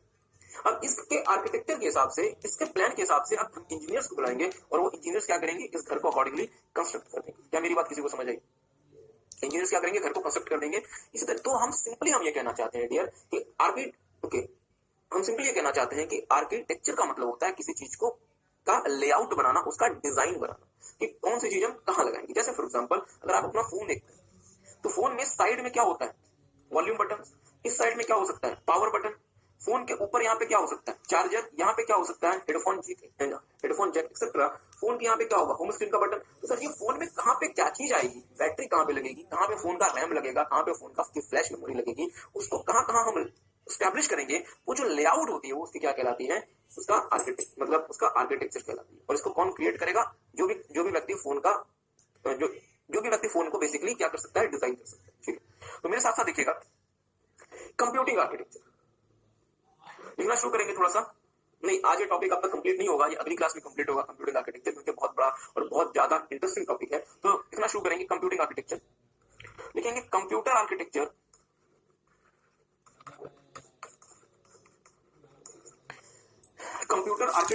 कुछ ज्यादा ही बड़ा हो गया ना, फिर लिख लें कंप्यूटर आर्किटेक्चर। बहुत ध्यान से मेरी बात को लिखिएगा। Computer architecture is the art and science of selecting and interconnecting the various hardware components. हाँ ठीक बात है, मैं ये क्वेश्चन एक्सपेक्ट कर भी रहा था। क्वेश्चन आया कि सर हार्डवेयर कंपोनेंट्स क्यों, सॉफ्टवेयर कंपोनेंट्स क्यों नहीं? क्योंकि डियर सॉफ्टवेयर हमेशा किसी हार्डवेयर में स्टोर होता है, तो आपने जहां उस हार्डवेयर को कॉन्फ़िगर कर दिया, सॉफ्टवेयर तो उसी हार्डवेयर के अंदर जाके स्टोर होगा ना, तो इसलिए सॉफ्टवेयर को अलग से आपको थोड़ा ना कॉन्फ़िगर करना है, वो तो जहां पे हार्डवेयर का प्लेस आपने एस्टैब्लिश कर दिया वहां पे वो सॉफ्टवेयर जाके स्टोर हो जाएगा कहानी। ओके, लिखेंगे कंप्यूटर आर्किटेक्चर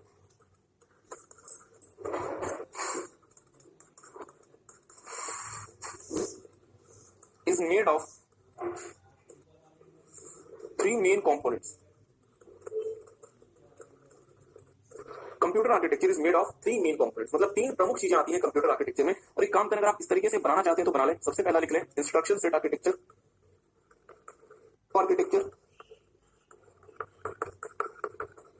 और तीसरा लिख लें system design. Means computer architecture 3 प्रमुख चीजों से मिलकर बना होता है। पहले को आप नाम देंगे इंस्ट्रक्शन सेट आर्किटेक्चर, दूसरे को हम नाम देंगे माइक्रो आर्किटेक्चर, और तीसरे को हम नाम देंगे सिस्टम डिजाइन। हाँ, हम लोग इसको डिटेल में देखेंगे। तो सबसे पहला आप लिखेंगे dear instruction set architecture.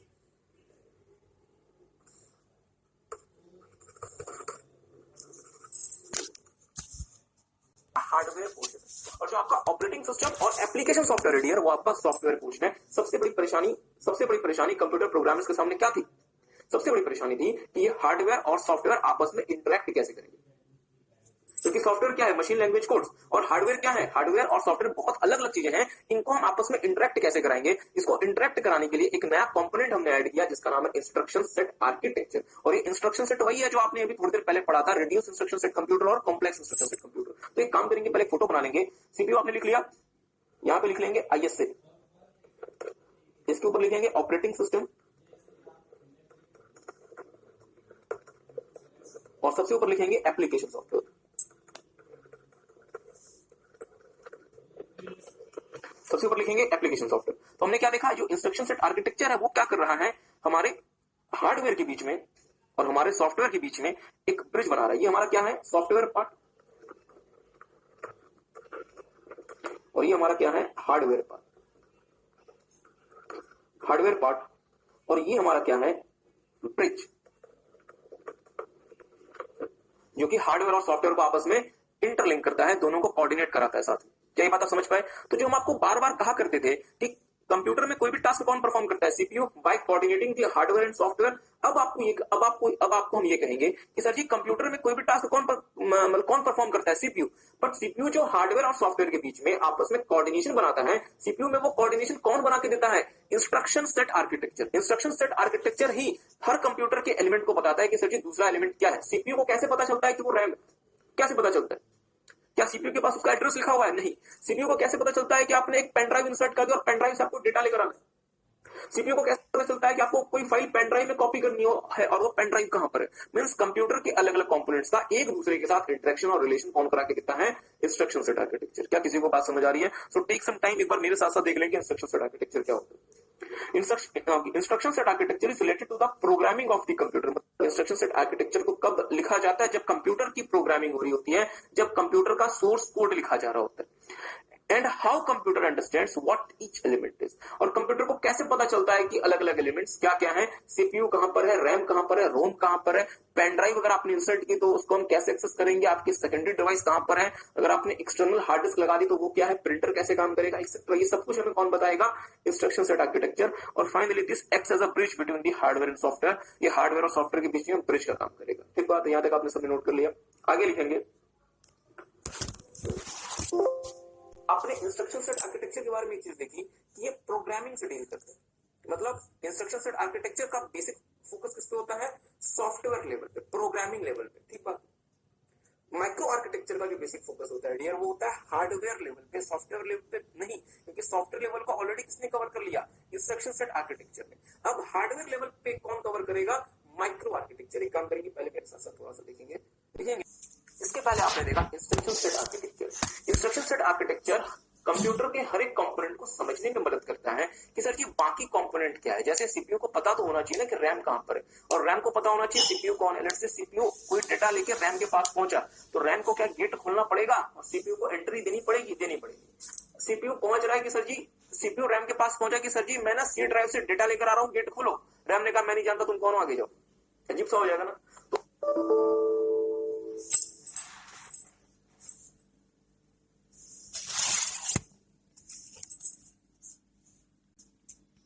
Microarchitecture. It consists of lower level, that is hardware level, description of the different parts of the computer and how they are interconnected. Microarchitecture describes data path, data processing unit and data storage element. Without microarchitecture, CPUs will not perform properly and instruction set architecture will not be implemented in the memory parts. Next is system design. It consists of the following. System design में computer bus, memory control, direct memory access and multiprocessing consist होता है. First one is computer bus. It is communicated system.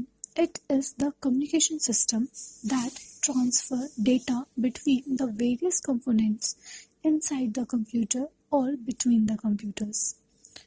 Computer buses are of various types like memory bus, data bus, input-output bus, etc. The capacity of computer bus are expressed in hertz, H-E-R-T-Z, hertz, like megahertz, gigahertz, etc. Second one is memory control. In the digital circuit which manage control the flow of the data to or from the main memory RAM.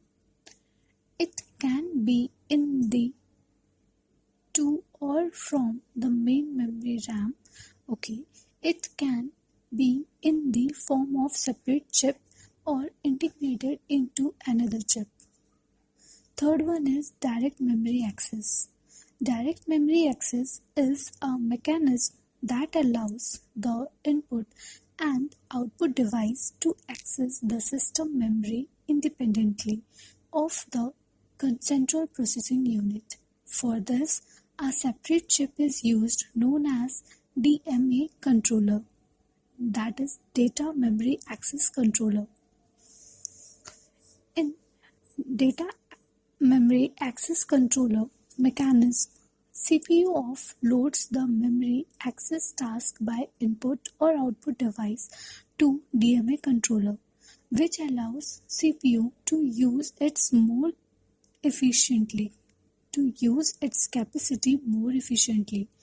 Today, all more modern computers are equipped with the DMA features. Fourth one is multiprocessing. Multiprocessing is a mechanism where two or more processors, that is CPU, are used within a single computer system and task is allocated between them for processing.